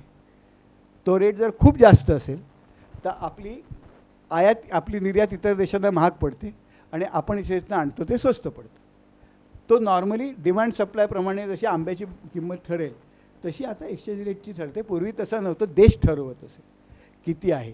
आणि खूप काळ आपला जो एक्सचेंज रेट होता हा ओव्हर व्हॅल्यूड होता. म्हणजे जितकी डॉलरची किंमत पाहिजे त्याच्यापेक्षा डॉलरची किंमत खूप कमी आर्टिफिशियली ठेवली होती. आणि आर्टिफिशियली ठेवली होती हे मी का म्हणतो, कारण आपला ओव्हर व्हॅल्यूड का अंडर व्हॅल्यूड बघण्याचा मार्ग काय, तर मार्केटमध्ये डॉलरला, काळ्या बाजारात डॉलरला प्रीमियम आहे का. म्हणजे आपल्याकडे जर आपल्या ऑफिशियल रेटप्रमाणे $1 जर ₹1 जात असेल आणि बाहेर बाजारामध्ये $1 जर ₹2 जात असेल, तर याचा अर्थ काय की डॉलरला रुपी प्रीमियम आहे ना. म्हणजे बाजारपेठेत जिथे मागणी आणि पुरवठ्याच्या तत्वावर जो काळा बाजार चाललेला आहे, तिथे $1 2 असेल, देशामध्ये $1 1 असेल. तर याचा अर्थ भारतातला डॉलर घेऊन, भारतात ₹1 देऊन, एखादा व्यापारी असेल तो भारतात ₹1 देऊन $1 बँकेकडनं घेऊन तो डॉलर बाहेर विकून ₹2 मिळवू शकत असेल, तर डॉलर इथे स्वस्त आहे, बाहेर महाग आहे. म्हणजेच काळ्या बाजारामध्ये आपला डॉलर जर प्रीमियम असेल डॉलरला, तर आपला एक्सचेंज रेट ओव्हर व्हॅल्यू आहे आणि आपले प्रीमियम्स खूप जास्त होते. त्यामुळे आपला एक्सचेंज रेट ओव्हर व्हॅल्यूड होता.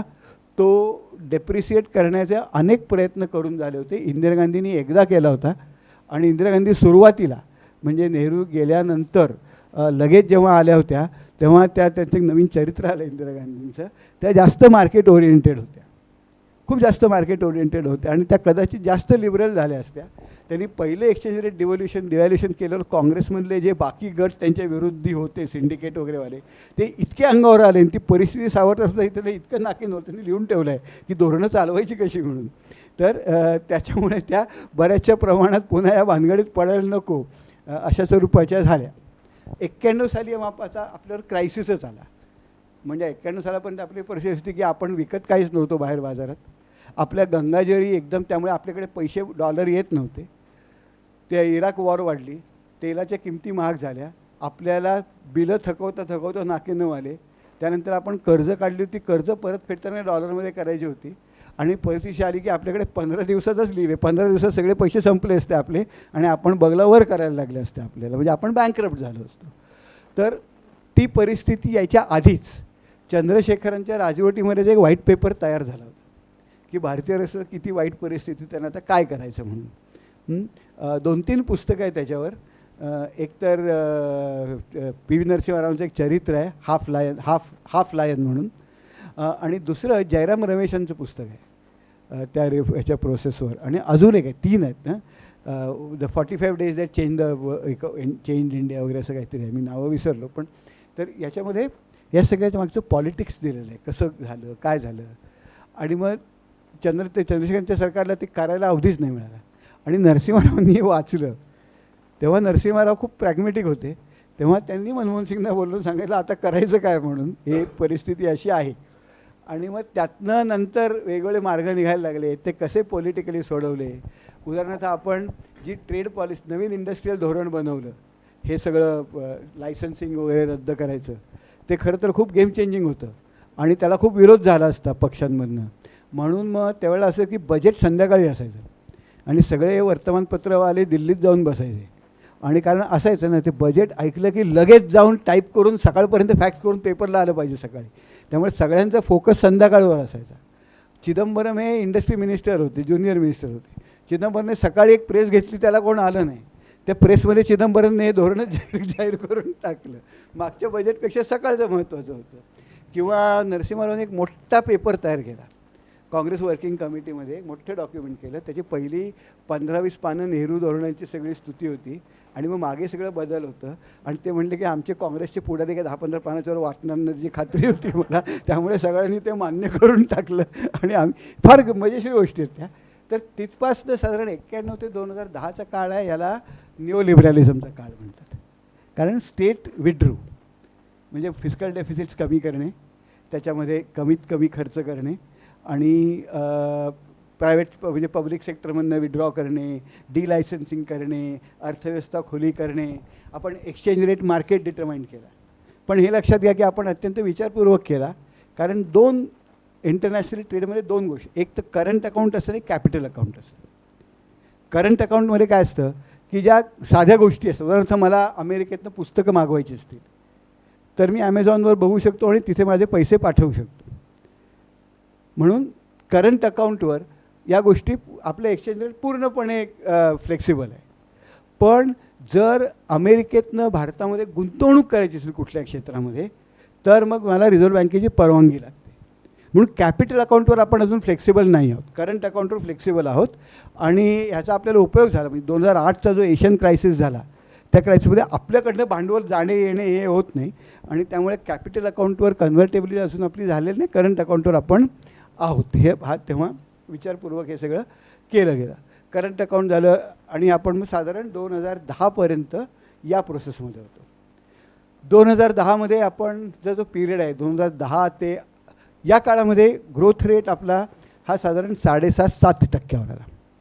8, 9, 10 ही जी 3 वर्ष होती त्या काळामध्ये आपण साधारण 7, 8, 9मध्ये आपण 9, 9.5, 10% पण गेलो होतो. त्याच्यानंतर 2 गोष्टी झाल्या. एक तर मनमोहन सिंग आजारी पडले आणि प्रणब मुखर्जी फायनान्स मिनिस्टर झाले. प्रणब मुखर्जी इंदिरा गांधीच्या काळातले विचार करणारे होते. 2008चा जो ग्लोबल फायनान्शियल क्रायसिस झाला त्यात खूप राष्ट्र खर्च करत होते. प्रणब मुखर्जींना वाटलं की आपण हेच खर्च अजून करत राहिले पाहिजे, म्हणून 2010 नंतर फिस्कल डेफिसिट्स खूप झाले. दुसरी गोष्ट अशी झाली की 2008, 9, 10च्या काळामध्ये जो बूम होता त्या बऱ्याच व्यापाऱ्यांना आणि उद्योगपतींना वाटलं की हा बूम असाच चालणार, म्हणून त्यांनी खूप मोठ्या प्रमाणात कर्ज घेतली. बिल्डर्सचे उदाहरणार्थ खूप मोठ्या प्रमाणात कर्ज घेऊन एक्सपान्शन केले. 9-10% अर्थव्यवस्था चालणार. पण 8, 9 नंतर जागतिक अर्थव्यवस्थाच कमी झाली आणि मागणी कमी झाली. मागणी कमी झाल्यावर हे जे सगळे व्यापारी होते, पोलादाच्या किमती जगभर वाढल्या, सिमेंटच्या किमती जगभर वाढल्या, बिल्डर्स किंवा इतर इंडस्ट्रीजनी कर्ज घेतली होती त्यांना ती कर्ज परतफेड करता येईल. त्यामुळे 2 गोष्टी झाल्या. एकतर त्यांच्या ज्या जे उद्योगपती होते उद्योगांच्या बॅलन्स शीट्सवर कर्ज खूप देखायला लागली आणि बँकांच्या बॅलन्स शीट्सवर नॉन परफॉर्मिंग असेट्स आले. याला डबल बॅलन्स शीट प्रॉब्लेम म्हणतात. आणि या डबल बॅलन्स शीट प्रॉब्लेम 2010 नंतर आल्यानंतर खाजगी गुंतवणूक थांबली. म्हणजे 2009-10च्या काळामध्ये 8-9पर्यंत आपली खाजगी गुंतवणूक ही GDPच्या 41% 38%पर्यंत गेली होती. आपला बचतीचा दर आणि इन्व्हेस्टमेंटचा दर सारखा 38% गेली होती. ती स्लंप होऊन 20-22% आली आणि त्यातला पण बहुतेक इन्व्हेस्टमेंट ही सरकार करत. तर ह्या बॅलन्स शीट प्रॉब्लेममुळे अनेक वर्ष अर्थव्यवस्था गटांगळ्या खात राहिली. त्याच्यानंतर दुसऱ्या अनेक काही गोष्टी झाल्या. म्हणजे अर्थव्यवस्था एक तिथे गटांगळ्या, म्हणून आपण मग बँक्रप्सी लॉ आणला, म्हणजे बँक्रप्सी ट्रायब्युनल आणलं की ज्यांचे धंदे बुडलेले आहेत या धंद्यांसाठी एक बॅड बँक तयार केली, यांचे सगळे लॉसेस एक ट्रायब्युनल तयार केलं. ते ट्रायब्युनल मग सगळे सेटल करतं वगैरे हे सगळं, पण त्याला वेळ लागला करायला. आणि हळूहळू आपण बॅलन्स शीट्सवरचे सगळे म्हणजे बँकांचे NPS कमी करता आणले, पण त्याला खूप वेळ लागला. मधला एक काळ गेला. नंतर दुसरी गोष्ट अशी झाली या काळामध्ये की आपण अनेक गोष्टी या अर्धवट प्रकारच्या केल्या. म्हणजे साधारण 2010 नंतरच्या काळाला आमच्या अर्थशास्त्रामध्ये एक पुस्तक आहे, त्याचं तर लॉस्ट इयर्स म्हणतो आम्ही. कारण नवीन धोरणं काहीच आली नाहीत. याच्या उलट करप्शन स्कॅन्डल झाले. दुसरं असं झालं पण मग प्रणब मुखर्जींच्या काळामध्ये की फोन बँकिंग, म्हणजे फक्त पब्लिक सेक्टर बँकांना फोन करायचे, ह्याला एवढे पैसे दे म्हणून. तर हा एक प्रकार मोठ्या प्रमाणात नोटोरियस फोन बँकिंगचे बरेच प्रकार झाले. वित्त मंत्रालयातच फोन आहे स्टेट बँकेला 500 कोटी यांना द्या म्हणून, आणि हे डॉक्युमेंटेड आहे. तर त्यामुळे हे NPSचं प्रमाण अधिक वाढलं. त्याच्यानंतर मोदी सरकारानंतर आपण सुरुवातीला GST आणला, पण तो GST असा अर्धवट आणला आणि आपली पूर्ण तयारी नसताना तो GST आणला. नंतर आपण डिमॉनिटायझेशन नावाचा अजिबात कोणालाही काहीही कळत नाहीत असा एक प्रकार आणला. म्हणजे त्याचं लॉजिक काय हे कुणालाच माहीत नाही. त्याच्यात कारणंसुद्धा दिले त्यांनी बदलत गेली. म्हणजे पहिल्यांदा काय अतिरेक्यांचे पैसे बुडवायचे असं काहीतरी होतं. मग नंतर काहीतरी काळा पैसा म्हणजे असं नोटा कोण ठेवत नाही ना घरात, काळा पैसा बाहेर, त्यातलं आलं काहीच नाही बाहेर, पण अर्थव्यवस्थेला फटका मोठा बसला, विशेषतः असंघटित क्षेत्राला बसला. तर या सगळ्या धक्क्यांमधनं नंतर कोविड आला 19-20-21मध्ये, आणि या सगळ्यातनं जी शॅटर्ड अर्थव्यवस्था होती याच्यामध्ये गंमत अशी आहे की आपल्याला इकॉनॉमिक ग्रोथ दिसते, पण त्याच्या मागे इतर ज्या गोष्टी वाढायला पाहिजेत त्या वाढतच नाही. त्यामुळे ग्रोथ येते कुठनं हे कुणालाच माहीत नाही. त्यामुळे अरविंद सुब्रमण्यम वगैरे त्या पुस्तकात 14च्या काळात त्याला ग्रोथ विदाऊट अ स्टोरी म्हणतात. कारण त्यांचं म्हणणं असं आहे की आकडेवारी इन्फ्लेट केली आहे म्हणून, पण ग्रोथ विदाऊट अ स्टोरी म्हणतात ते त्याला. कारण जरी ग्रोथ दिसत असली तरी आम्हाला औद्योगिक आउटपुट दिसायला पाहिजे, परकीय गुंतवणूक दिसायला पाहिजे, त्या सगळ्या गोष्टी दिसायला पाहिजेत ना. तर त्या गोष्टी कुठेच दिसत नाहीत. त्यामुळे आपण साधारण सध्याचा ग्रोथ रेट किती आहे हा ॲक्च्युली आपल्याला कोणाला सांगता येणार नाही आहे. तर ही बेसिकली आपली पॉलिसी चर्चा. दुसरी गोष्ट आपण ह्याच्यामध्ये काय करायला लागलो की 2000 ते साधारण 90 ते 2010चा काळ होता. याच्यामध्ये वेलफेअरिझम आणि आत्ताचा वेलफेअरिझममध्ये फरक आहे. या काळामध्ये जो वेलफेअरिझम झाला तो राईट्स बेस्ड वेलफेअरिझम झाला. म्हणजे right to food, forest rights act है ना, राईट टू एज्युकेशन, लोकांना हक्क म्हणून काही धोरणं राबवण्यात आली. आणि त्या धोरणांमध्ये म्हणजे राईट टू आता फॉरेस्ट राईट्स ॲक्ट हा फॉरेस्ट ड्वेलिंग कम्युनिटी ज्या आहेत त्यांना त्या जंगलातल्या जमिनीचे मालकी हक्क देतो. किंवा राईट टू फूड म्हणजे तुम्हाला कायद्याने देतो. किंवा नरेगा आला हा कायद्याने हक्क म्हणून 100 दिवस काम देतो तुम्हाला, असा वेलफेअरिझम. 2014 नंतर हा वेलफेअरिझम बदलला. हा बटन वेलफेअरिझम झाला. म्हणजे डायरेक्ट बँक ट्रान्सफर्स, म्हणजे तुझ्या खात्यात डायरेक्ट पैसे येणार. आता डायरेक्ट पैसे येणं हे राजकीय पक्षांसाठी खूप सोयीचं आहे. कारण काय आहे की जर शाळा बांधायची असेल किंवा उदाहरणार्थ फॉरेस्ट राईट्स ॲक्ट हे लेजिस्लेशन करायचं असेल, फॉरेस्ट राईट्स ॲक्ट येतो पण हा कोणी केला, काय केला, हे याचं मतांमध्ये ट्रान्सलेशन लगेच होत नाही, कारण त्याला चेहरा नसतो. किंवा मी समजा माझ्या जिल्ह्यातल्या शाळा उत्तम केल्या तर त्याला चेहरा नसतो. पण मी जेव्हा डायरेक्ट बँकेत पैसे देतो ते मोदीने द्या म्हणून येतात. त्यामुळे डायरेक्ट बँक ट्रान्सफरना चेहरा असतो. डायरेक्ट उज्ज्वला योजना मिळते तेव्हा पेट्रोल पंपावर मला गॅस आणि वर पंतप्रधानांचा फोटो काढता येतो आहे ना. कोविड दिलं की त्या सर्टिफिकेटवर फोटो काढता येतो. तसा या गोष्टींमध्ये बँक ट्रान्सफर्समध्ये पैसा, किसान सन्मान योजना, प्रधानमंत्री आवास योजना, ह्याच्यामध्ये डायरेक्ट बँकेत पैसे येतात. त्यामुळे आपल्याला वाटतं की लोकांना वाटतं की कोणी दिलं त्याला पॉलिटिकली मायलेज जास्त येतं. दुसरं काय असतं की शाळा बांधणे किंवा लोकांच्या पायाभूत सुविधा सुधारून लोकांच्या जीवनाचं स्तर हे जाम खटपटीचं काम आहे. मेहनत करायला लागते ना त्याला. एका पिढीत होत नाही ते. 1 पिढी 2 पिढी लोकांना खिशात पैसे लगेच बटन दाबून येतात. याचा प्रॉब्लेम फक्त असा आहे की मग हे पैसे लोकांना डायरेक्ट बटन दाबून जर लोकांच्या बँकेत पैसे जात असतील आणि ते मला मतं देणार असतील तर मग शाळा बांधणे, हॉस्पिटल बांधणे हे करून मतं मिळवण्याची मला गरज राहत नाही ना. त्यामुळे सरकारचे राजकीय प्रायोरिटीज बदलतात. आणि प्रॉब्लेम तिथे खरा हा आहे की मी जर माझ्याकडे एखादा मुलगा असेल आणि त्याला खरंच त्याला नीट शिकवून पिकवून तो खूप माझ्यावर प्रेम करत असेल आणि दुसरा असेल त्याला डायरेक्ट मी 1000 रुपये दिले तो खुश माझ्यावर, सोपं काय आहे. हां, तर हे पॉलिसीज बदलतात राईट. तर ही आपली साधारण ही स्टोरी आहे. 2014 नंतर आपल्या GDPचं काय केलं म्हणजे 2011मध्ये आपण GDPची डेफिनेशन बदलली, मेजरमेंट बदललं. कारण आपण म्हणलो की आता बरीच वर्ष झाली आहेत आणि आपण उत्पादनाचं स्वरूप बदललं अर्थव्यवस्थेतलं वगैरे, आणि म्हणून आपण नवीन मेजरमेंट आणलं पाहिजे. ते जगभर होतं, पिरियडिकली ते रिवाईज होतं. ते ठीक आहे. फक्त 17मध्ये असं झालं की 17मध्ये ह्यांनी म्हणजे आपण 11मध्ये हा तयार केली GDPची सिरीज, आणि मग 11पासून पुढे आपल्याला GDP दिसायला लागला आणि 14पासून काय त्यात फार वाढ दिसत नव्हती. मग नीती आयोगाने तो जो GDP होता 11चा ते म्हटलं की आपण याच पद्धतीने आधीचा GDP काढू, म्हणून त्यांनी त्यात काय मॉडिफिकेशन केल्या. आणि मग मनमोहन सिंगाच्या काळातला ग्रोथ रेट 2%ने पडला आणि मोदींच्या काळातला 2% वाढला. तर त्याच्यावर बरीचशी चर्चा झाली आणि तेव्हापासून म्हणजे असं लोकांचं म्हणणं आहे ऑफिशियल सर्कल्समध्ये, अकॅडमिक सर्कल्समध्ये म्हणजे कॉमन अंडरस्टँडिंग आहे की आता आपली GDPचा डेटा हा काही फार क्लीन नाही आहे, हा विशिएटेड आहे. आणि त्यामुळे मी जे आता आकडेवारीविषयी कल्पना करणार ते हा कॉन्टेक्स्ट. आणि हे सगळं जर तुम्हाला नीट समजून घ्यायचं असेल तर ते रवींद्र सुब्रमण्यम यांच्या पुस्तकामध्ये 2 चॅप्टर जरी वाचले तुम्ही, 600 रुपयाचं पुस्तक आहे ते, तर हे सगळं नीट समजून घेणं डेफिनेटली वर्थ होईल 600 रुपये. हां, तर हा झाला आपला GDP, हा नॅशनल इन्कम. असंच आपण खाली गेलो. हा तुम्हाला डायरेक्टली आता खाली आलो आपण. हा गेल्या वर्षीचा आहे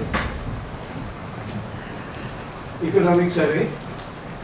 त्यामुळे तळाशी आलं की फर्स्ट रिवाइज एस्टिमेट 22-23चे, 23-24चे प्रोव्हिजनल एस्टिमेट्स आणि 24-25चे फर्स्ट ॲडव्हान्स एस्टिमेट. हे मी जे सांगितलं ते तुमच्याकडे आहे, बरोबर.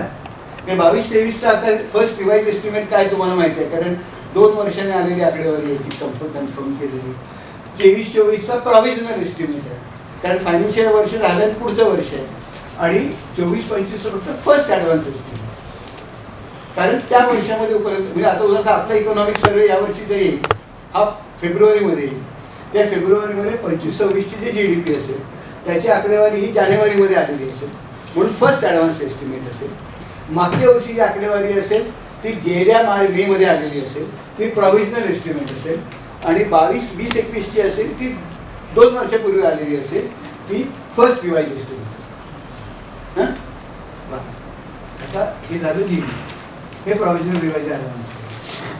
तसंच आपल्याला ग्रोथ रेट. आता growth rate per capital income बघितलं 51-52 मध्ये बघितलं, 57-58 मध्ये निगेटिव्ह होतं. आपल्याला ही जी वर्ष दिसत आहेत ना 65-66, 66-67, इथे ॲक्च्युली पर कॅपिटल इन्कम आपलं कमी झालं होतं. आणि ही वर्ष तुम्हाला माहिती आहे दुष्काळाची आणि याची वर्ष होती, लढाईची वर्ष होती. मग नंतर हळूहळू हा जो वर्ष आहे 71-72चा दुष्काळ तुम्हाला आठवत असेल, 72-73 आहे ना, 76-77, हा साधारण 75-76 मध्ये सॉलिड वाढ दिसते. 74-75चा निगेटिव्ह GDP आणि इमर्जन्सी आणि लोकांची आंदोलनं, याचा तुम्हाला संबंध दिसतोय का? आपल्या जीवनात हे सरळ दिसतं रोजचं. म्हणजे एक मोठा क्रिटिक जो भारतीय अर्थव्यवस्थेचा आहे की आपण हे इनवर्ड लुकिंग इम्पोर्ट सबस्टिट्यूट करण्यापेक्षा जे चीनने केलं किंवा साऊथ कोरियाने केलं, की आपल्या देशातली ताकद काय होती, चीप लेबर ही ताकद होती. चीनने काय केलं, स्वस्त लेबर इंटेन्सिव्ह श्रमाधिष्ठित असे उद्योग मोठ्या प्रमाणात बनवणे जागतिक पातळीवर ते विकायला सुरुवात केली, जगाला बाजारपेठ केली, आणि त्यातनं चीनची डेव्हलपमेंट झाली. त्याचबरोबर अर्थात चीनने मोठ्या प्रमाणात शाळा आणि महाविद्यालयांवर गुंतवणूक केली. म्हणजे 90-91 साली जेव्हा चीनी इकॉनॉमिक्स आमच्याकडे यायचे तेव्हा आम्ही हसायचो, होतो त्यांना खरंच काय यायचं नाही. आज जगातल्या पहिल्या 100 विद्यापीठांमध्ये 7 चीनी विद्यापीठ आहेत टॉपची. आपण 200 मध्ये एक येतं इंडियन इन्स्टिट्यूट ऑफ सायन्सेस. मी तिथे गेलो की आमच्या मुंबईतील तुलनेत म्हणजे ते असं एकदम वर दिसतं. तर त्यामुळे आपण गुंतवणूक नाही केली हायर एज्युकेशनमध्ये, टेक्नॉलॉजीमध्ये नाही केली. आपल्याकडे प्रायव्हेट कंपन्या आहे, साधारण 0.3% इन्व्हेस्टमेंट आहे R&D. चीनमधल्याचे 7 पट आहे. तर आपली ही गुंतवणूक नाही झाली. दुसरं, शिक्षणामध्ये आपण गुंतवणूक प्राथमिक शिक्षणामध्ये नाही केली. चीनने वेगळ्या कारणासाठी केली. ते मावचं रेडबुक वाचायला यावं म्हणून त्यांनी सगळ्यांना शिकवलं. युरोपमध्ये पण बायबल वाचता यावं म्हणून सगळ्यांना शिकवलं. आपल्याकडे असं काय नव्हतं, त्यामुळे आपण काय कुणाला शिकवलंच नाही. त्यामुळे आपल्याला तुझे मगाशी मी चांभारांचं म्हणालो तशा तऱ्हेच्या ट्रान्झिशन्स होऊच शकल्या नाहीत. आपण लेबर इंटेन्सिव्ह, आणि आता असं झालं की आता चीन आणि वगैरे आपलं खूप पुढे निघून गेलेलं आहे. त्यामुळे रघुराम राजनसारखे लोक म्हणतात की आता लेबर इंटेन्सिव्ह इंडस्ट्रियलायझेशन आपल्याला आता शक्य नाही, कारण ते तुमच्या खूप पुढे गेले. तुम्हाला सर्व्हिसेसवर फोकस करायला पाहिजे.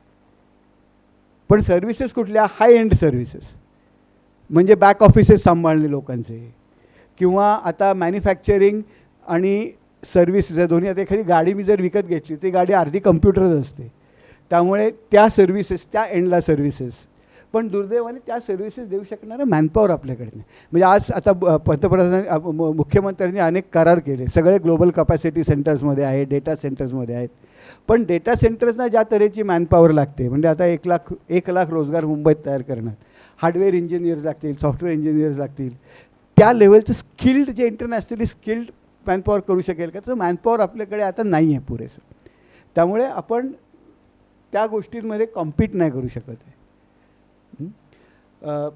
तर त्यामुळे आपण लेबर इंटेन्सिव्ह केलं नाही. याचं कसं दिसतं, आमच्या गावामध्ये एक मोरे म्हणून चर्मकार आहेत, तो गटई कामगार आहे. तो काय करतो, रस्त्याच्या कडेला बसतो आणि सकाळी 7ला येतो, रात्री 9पर्यंत चपला शिवतो. अत्यंत फाटके कपडे वगैरे असतात मोरींचे, एक 60च्या वयाचा, आणि तो भयंकर कष्टाळू माणूस म्हणून प्रसिद्ध आहे मोरेच्या पोराला गेल्या महिन्यामध्ये तो पोरगा त्याचा इंजिनियर झाला, सॉफ्टवेअर इंजिनियर, आणि सिंजेंटामध्ये नोकरी मिळाली त्याला. आणि दुसरा CET म्हणजे मला फोटो दाखवतो. सर म्हणलं पोरं माझी वाटतच नाहीत, हां, कारण ती पोरं अशी मॉडर्न यंग जेन झी वगैरे आहेत. आपल्याला वाटतं हे खूप विशेष वाटतं आपल्याला, पण हे खरं आपलं पॉलिसी फेल्युअर आहे. कारण जगभर जे लेबर इंटेन्सिव्ह इंडस्ट्रियलायझेशन झालं त्याचे ड्रायव्हर 2 होते, टेक्स्टाईल आणि लेदर फुटवेअर. जर आपण लेदर फुटवेअर या जगाच्या मार्केटमध्ये शिरलो असतो तर मोरेसारख्या लोकांचं आयुष्य 50 वर्षापूर्वीच बदललं असतं.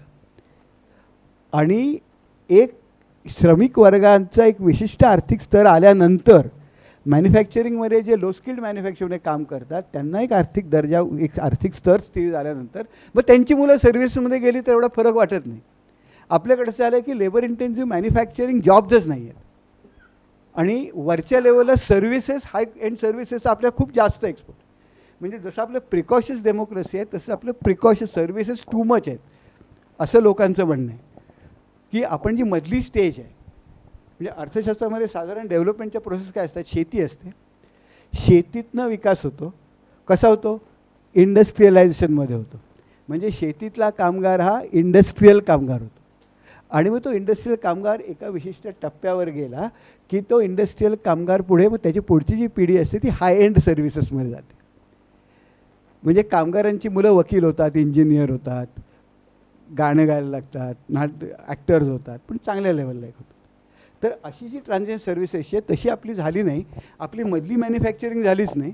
आपल्याकडे लोक सर्व्हिसेसमध्ये आले, एक छोटा टक्का सॉफ्टवेअरमध्ये गेला, बाकीचे सगळे वॉचमन बिचमन झाले, सगळे ड्रायव्हर वॉचमन वगैरे. त्यामुळे ही जी सर्व्हिसेसचा भाग आहे ही ट्रान्झिशन आपल्याकडे झालं नाही. आणि मोरेचं जे आयुष्य मला दिसतं आमच्या गावातल्या त्या या सगळ्या ट्रान्झिशनचं पॉलिसी फेल्युअरचं तो चित्र आहे. म्हणजे त्याचं आणि त्याने रस्त्यावर बसून चप्पल शिवणे आणि मुलाने असा गॉगल बिगल घालून गुच्चीचा वगैरे शर्ट घालून कुठेतरी बोटीवर वगैरे फोटो काढणे आणि माझा मुलगा वाटत नाही असं म्हणणे, हे जे ट्रान्झिशन आहे हे अननॅचरल ट्रान्झिशन आहे. आणि त्या अननॅचरल ट्रान्झिशनच्या मागे आपले पॉलिसी फेल्युअर्स आहेत. आणि त्यातही महत्त्वाची गोष्ट म्हणजे मोरेशी जेव्हा बोलतो तेव्हा मोरे म्हणतो आमच्या बाकीच्या गावातले बाकीच्या चर्मकारांची मुलं नाही शिकली, मोरे शिकली. तो म्हणला अहो मला फार अवघड झालं, माझं घर नाही. मग लोक म्हणत होते मुलांना शिकवून तू काय करणार, त्यापेक्षा घर बांध.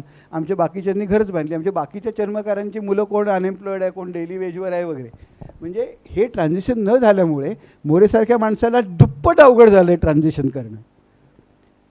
जे जर ते ट्रान्झिशन झालं असतं आणि सगळे चर्मकार जर लेदर फुटवेअर इंडस्ट्रीमध्ये कामगार असते, त्यांना बऱ्यापैकी पगार मिळाले असते, बोनस मिळाले असते, हे मिळालं असतं, तर मग त्यांची मुलं अधिक सहजपणे मोठ्या प्रमाणात सर्व्हिसेसमध्ये जाऊ शकली असती. तर हा आपला पॉलिसी फेल्युअर आणि ह्याच्यातसुद्धा ती मांडणी आहे. या सगळ्या पार्श्वभूमीवर 2001-2 ते 2009-10 ही जॉबलेस ग्रोथ म्हटलं तसं ग्रोथ विदाउट स्टोरी तसं जॉबलेस ग्रोथचा फेनोमेनन नेमका काय? हां, तो आता आपण जर हा पिरियड बघितलात ना, हा जर पिरियड बघितलात, हां म्हणजे 6-7 हा पिरियड जर बघितला उदाहरणार्थ नॅशनल इन्कमची ग्रोथ 3, 4, 5, 6, 7, 8 हां आणि मग 9, 10 इथे जे आपल्याला चांगली ग्रोथ दिसेल 9, 10, 10, 11 आणि मग नंतर आपण परत आपल्याला ग्रोथमध्ये एक स्लंप दिसतो ना. आणि परत उदाहरणार्थ 20-21 तर क्रायसिस होता, बरोबर. तर आपण जर GDP ग्रोथ बघितली तर ह्याच्यामध्ये काय झालं की हेच की ग्रोथ तर होत गेली पण स्ट्रक्चरल ट्रान्सफॉर्मेशन झालं नाही. शेतीतनं आपला GDPचा शेतीचा शेअर कमी झाला. म्हणजे स्वातंत्र्यवेळेला जो 60% होता तो आता 14% आहे फक्त. पण मॅन्युफॅक्चरिंगचा शेअर वाढलाच नाही. मॅन्युफॅक्चरिंग शेअर साधारण 60च्या दशकापासून कॉन्स्टंट आहे. आणि तो कॉन्स्टंट काय आहे तर आपली सगळी धोरणं गडबडली म्हणून तो कॉन्स्टंट आहे. तो साधारण 17-18 म्हणजे मोदींनी मेक इन इंडिया वगैरे सगळं करून बघितलं पण काहीच झालं नाही. मेक इन इंडियामध्ये आपल्याला खरंच काही मॅन्युफॅक्चरिंग शेअर वाढला करतो असेल तर अजिबात वाढला नाही. कारण याच्या मागे एक कारण असं होतं की त्याला जे कॉम्पिटिटिव्ह स्ट्रक्चर लागतं, आपल्याला इन्फ्रास्ट्रक्चर लागतं, ते लेबर लागतं, ते आपल्याकडे नाही. त्यामुळे आपल्याला जर मेक इन इंडिया करायचं असेल, आपल्याला जर एक सेमीकंडक्टर्स कोण कंपनी बनवायची असेल तर आपल्याला खूप मोठ्या प्रमाणात सबसिडी 50% सबसिडी आपण देतो. आणि 50% सबसिडी आपण देतो म्हटल्यावर त्या सेमीकंडक्टर्स वगैरेचा एक जॉब आपल्याला सरकारला 2.5 ते 3 कोटी रुपयाला पडतो. एक जॉब इतकी सबसिडी सरकारची असते. त्यामुळे इतक्या मोठ्या प्रमाणात सबसिडी आपल्याला सस्टेनेबल नाही आहे. त्यामुळे तिथे फार मोठ्या प्रमाणात ट्रान्झिशन झालं नाही. आणि आपल्या देशामध्ये ही ट्रान्सफॉर्मेशन जी झालं पाहिजे होती म्हणजे agriculture to manufacturing and then manufacture services. आपण डायरेक्ट सर्व्हिसेसवर आलो. त्यातले काही हाय एंडमध्ये गेले, बाकीचे लो एंडमध्ये सगळे गेले. ते लो एंडमध्ये इन्फॉर्मल सेक्टरमध्ये गेले. म्हणजे आता धारावीसारखं ॲग्लोमरेशन असेल तर धारावीसारख्या ॲग्लोमरेशनमध्ये पिशव्या शिवायला, बॅगा शिवायला, तिथे बायका लहान मोठी कामं करायला, ते ज्वेलरी बसते ती ज्वेलरीला काहीतरी ते शिवायला वगैरे, अशा सगळ्या शर्टाला कॉलर लावायला, लेबलं लावायला, डाईंगमध्ये, अशा सगळ्यामध्ये खूप मोठ्या प्रमाणात लोक गेले आणि सर्व्हिसेसमध्ये गेले. म्हणजे वॉचमन बनणे, ड्रायव्हर बनणे. ड्रायव्हर ही खूप मोठी ऑक्युपेशन आपल्या देशामध्ये आहे, कारण ड्रायव्हर ही अशी ऑक्युपेशन आहे की जिथे एंट्री कॉस्ट खूप कमी आहेत. म्हणजे मला कोणाच्या तरी गाडीवर मला ड्रायव्हिंग करायला गुंतवणूक कसलीच करायला लागत नाही. मित्राच्या गाडीवर हात साफ करायला लागतो, मला लायसन मिळतं, त्याला काहीच लागत नाही. लायसन्स मला मिळालं की मी ती गाडी चालवू शकतो. आणि जिथे एंट्री कॉस्ट नसतात, जिथे खूप लोक जाऊ शकतात, तिथे कॉम्पिटिशनमुळे अर्निंग्स पण कमी होतात. म्हणजे माझ्या वाईमध्ये 250 ऑटो रिक्षा आहेत. 250 लो एंट्री बॅरियर असलेला धंदा आहे तो. कुणीही त्यात येऊ शकतं. 70-75 रुपये घालून कोणी रिक्षा घेऊ शकतं. प्रत्येका रिक्षावाल्याचं अर्निंग 20 ते 22,000 रुपयाच्या घरात आहे. म्हणजे जेमतेम घर चालवण्यापुरतं त्याला मिळतं. कुठल्याही रिक्षावाल्याला विचारा, गाडीवाल्याला विचार, तू किती कमवतो? म्हणतो कमवतो पण काय करू शकत नाही म्हणून. म्हणजे ह्या आयर्न लॉ ऑफ वेजेस इकॉनॉमिक्सचा नियम आहे. एखाद्या गोष्टीमध्ये जर एवढाच रिटर्न असेल ती गोष्ट राहण्या इतका, आणि जर ती गोष्ट करण्यात एंट्री बॅरियर अजिबात नसतील, तर खूप मोठ्या प्रमाणात लोक तिथे येतात. मी जर वडापावची गाडी टाकली आणि माझ्या वडापावच्या गाडीचा खूप चांगला धंदा व्हायला लागला, मला पैसे मिळायला लागले, आणि माझी कुठल्या इतर दादांची वगैरे कोण ओळख नसेल, तर माझ्या शेजारी कोणतरी गाडी टाकणारच. तो टाकला की तिसरा टाकणार. असं करत करत बऱ्याच गाड्या होणार. वडापावचे गिऱ्हाईक माझे विखुरले जाणार. वडापावचे रेट पण मी जर 20 रुपयाला विकत असेल तर कॉम्पिटिशन होणार. त्याच्या किमतीसुद्धा मिनिमल होणार, आणि मला एवढंच मिळणार की जेमतेम तो धंदा चालवण्या इतपत आणि माझं घर चालण्या इतपत मला पैसे मिळाले. ही बाय अँड लार्ज आपल्या सर्व्हिस सेक्टरची स्टोरी आहे. कारण इथल्या सगळ्या ऑक्युपेशन्स ज्या आहेत, या सगळ्या ऑक्युपेशन्स लो एंट्री कॉस्टच्या ऑक्युपेशन्स आहेत. वॉचमन बनणे म्हणजे काय? बिल्डिंगमध्ये काहीच मला एंट्री कॉस्ट नाही आहे. एंट्री बॅरियर काहीच नाही. असं काय नाही की मला खूप शिकायला लागतं ते व्हायला वगैरे. याच्या उलट स्किल्ड वर्कर जे असतात, म्हणजे सुतार असतो, सुतारला पैसे जास्त का मिळतात? कारण त्याच्यामध्ये त्यांनी 10, 15, 20 वर्ष त्याची घेतलेली असतात. त्या लेवलला एंट्री सोपी नसते, एंट्री बॅरियर असतो प्रचंड. पण त्यामुळे आपले जे खूप मोठं across the board service sector आहे, त्या सर्व्हिस सेक्टरमध्ये अशा तऱ्हेचं आपल्याकडे स्ट्रक्चर आहे. आणि म्हणून हे जे सेल्फ एम्प्लॉयमेंट जे मोठ्या प्रमाणात आपल्या देशात दिसते, ती अशा स्वरूपाची. PLFS डेटा जी सेल्फ एम्प्लॉयमेंट म्हणते, दॅट इज टिपिकली. आपण चहाला थांबायचं का? ओके, परत येऊया. तुम्ही बजेट